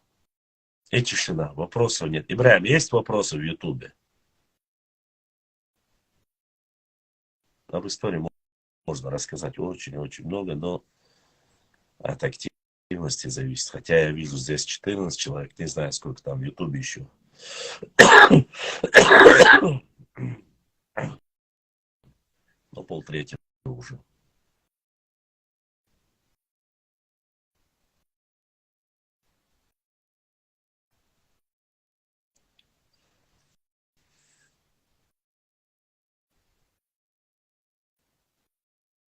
Карта Милевича.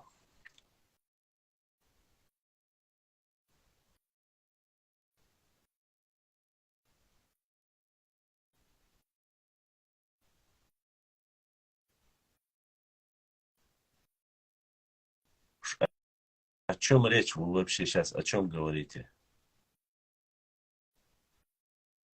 Походу, здесь уже своя тема совсем.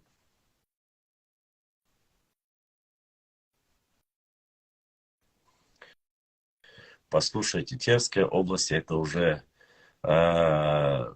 идет поздний период. Создали после. Вообще, Ингушская автономия неправильно, Ингушская область или округ. Область. Округ, кажется. Вообще впервые создали в 1860 году. На картах до этого, как государственное устройство, или как оно нигде не существовало до этого. Просто были записаны в каких-то местах, были записаны глигвы, в каких-то местах были записаны кисты, но как народ ее не было. Какое середина 18 века? Один Дзурцук Ахуду здесь, ты вообще что ты говоришь? Середина 18 века это 750-е годы. В 1750 году была Терская область, что ли? Аудуис, не было никакой Терской области.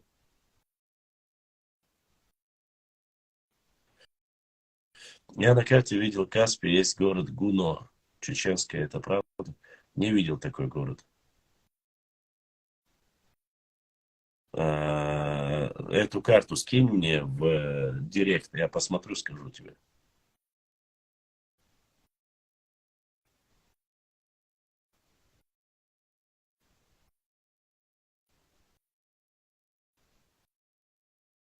Короче, все ясно. Есть ли вопросы ко мне? Я смотрю, внизу вообще разговор ни о чем. Вообще какие-то даты называют фантастические. Есть ли у вас вопросы ко мне конкретно? Если есть, я не буду тратить ни свои деньги. Если есть, я отвечу. Если нет вопросов, ни времени, ни финансов, ни своего, это...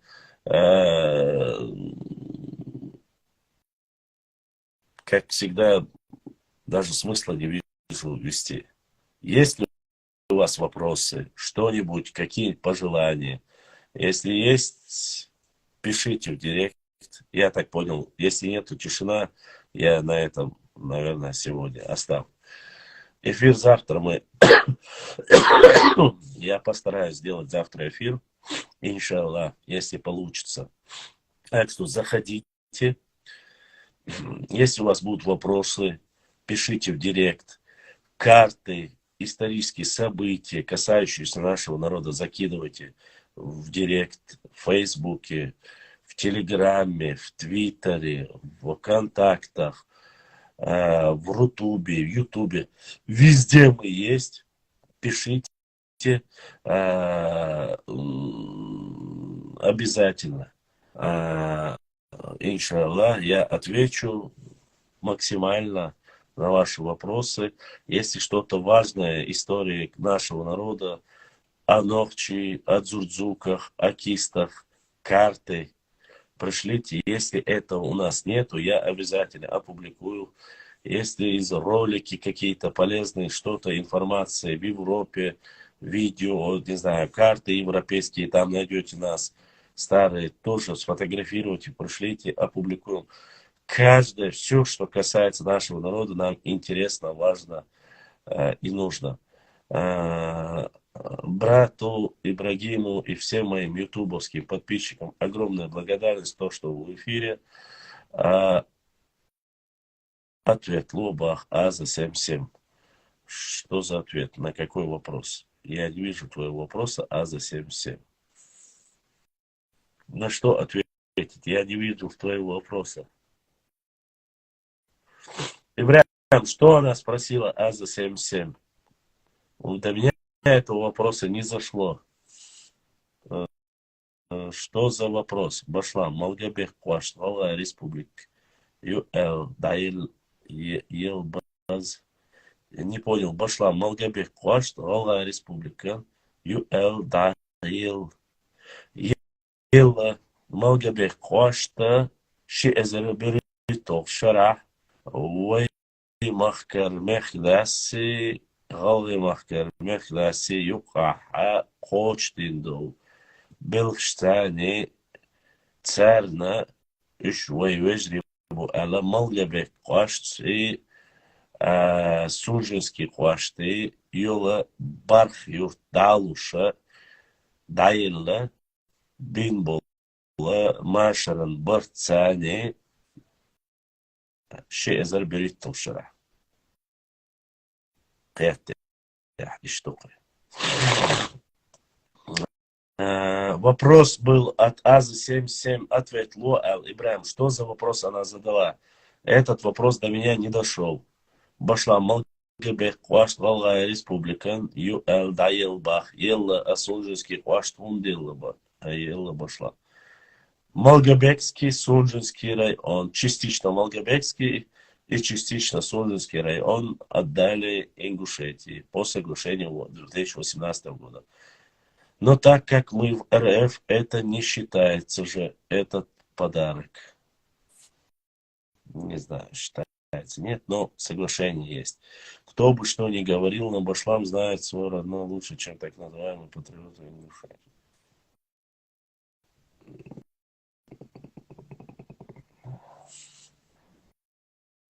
Так, что там еще?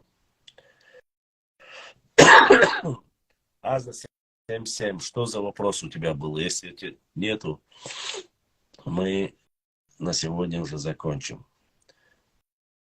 Просто очень хотел посмотреть, может, что-то важное, ответить.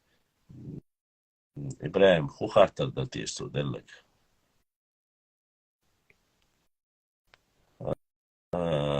Галга, ты админ Осетии, Астафилла.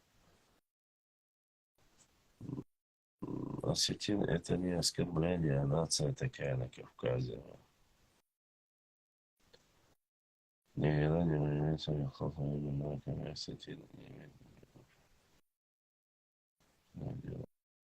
В Седах тоже купили владыков, а сегодня соседи говорят, что наш. Да, к сожалению, Башла, почему в душе много схожих фамилий с осетином?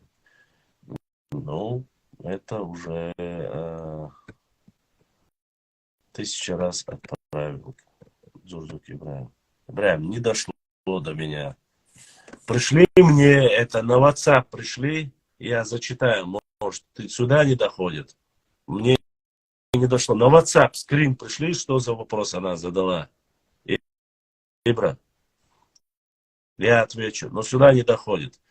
Совпадают, потому что есть фамилии, рода, которые общие браки с осетинами.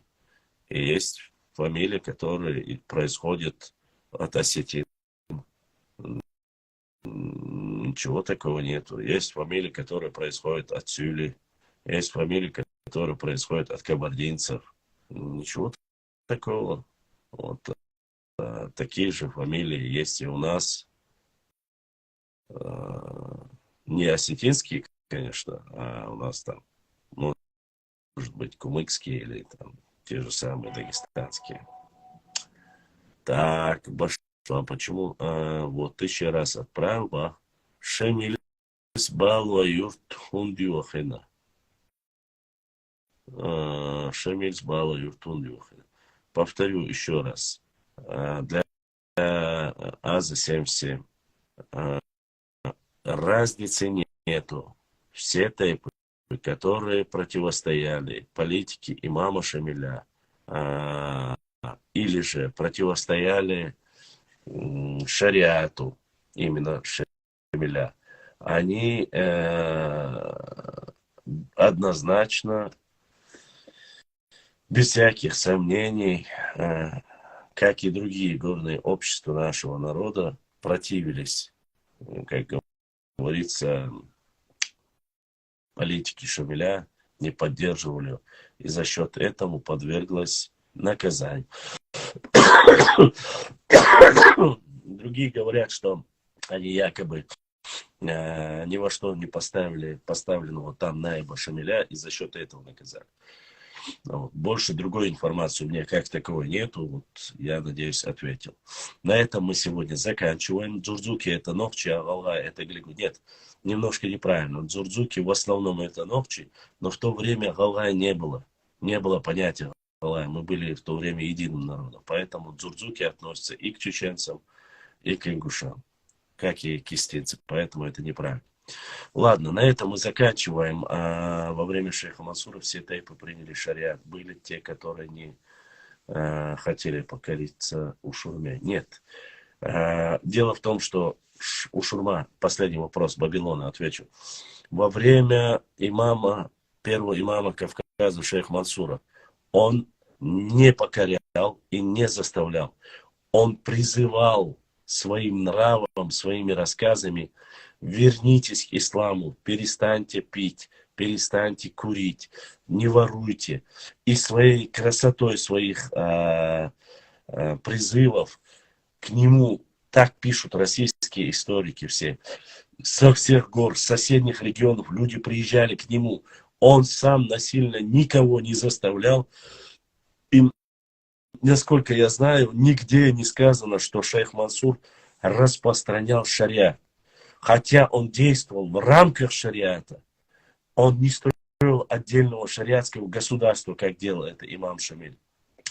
Он вначале вполне лояльно относился к новым новоземьям, но в конце концов, когда уже не соглашались с определенной царской политикой, произошло то, что произошло. Поэтому никто насильно во времена шейха Мансура никому не насаждал, не заставлял, и он своими рассказами, своей работой,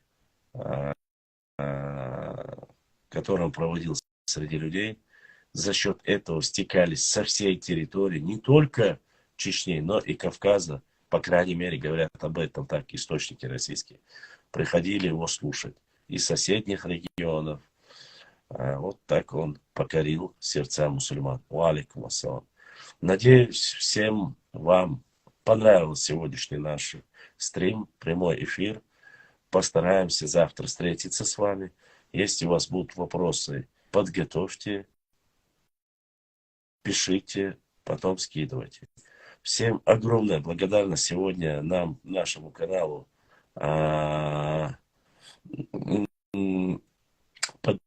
Поддержали наш эфир, поддержали нас и словом добрым, и донатом. Огромная благодарность. Будут информации, касающие нашей истории, скидывайте. И еще, в конце каждого свобода, Баркал за работу пожалуйста. В конце каждого эфира я всегда говорил и сейчас говорю. Я прошу ради Всевышнего Аллаха простить меня, если я каким-то образом вас обидел, задел, оскорбил. Я прошу вас прощения. Никого, ни народа, ни тайпы, никого я не собираюсь оскорблять. Мы говорим об истории только с той стороны, как мы ее понимаем, как мы ее знаем и как мы ее изучаем. Истина находится только у Всевышнего Аллаха. Об остальном вы можете отправлять, вы можете писать, вы можете спрашивать. Для вас всегда открыты наши эфиры. Любой национальности. Главное, чтобы вы не матерились и задавали вопросы в рамках культурного нашего. Всем огромная благодарность. Ассаламу алейкум ва рахматуллахи ва баракату. С вами был ваш брат Башлам.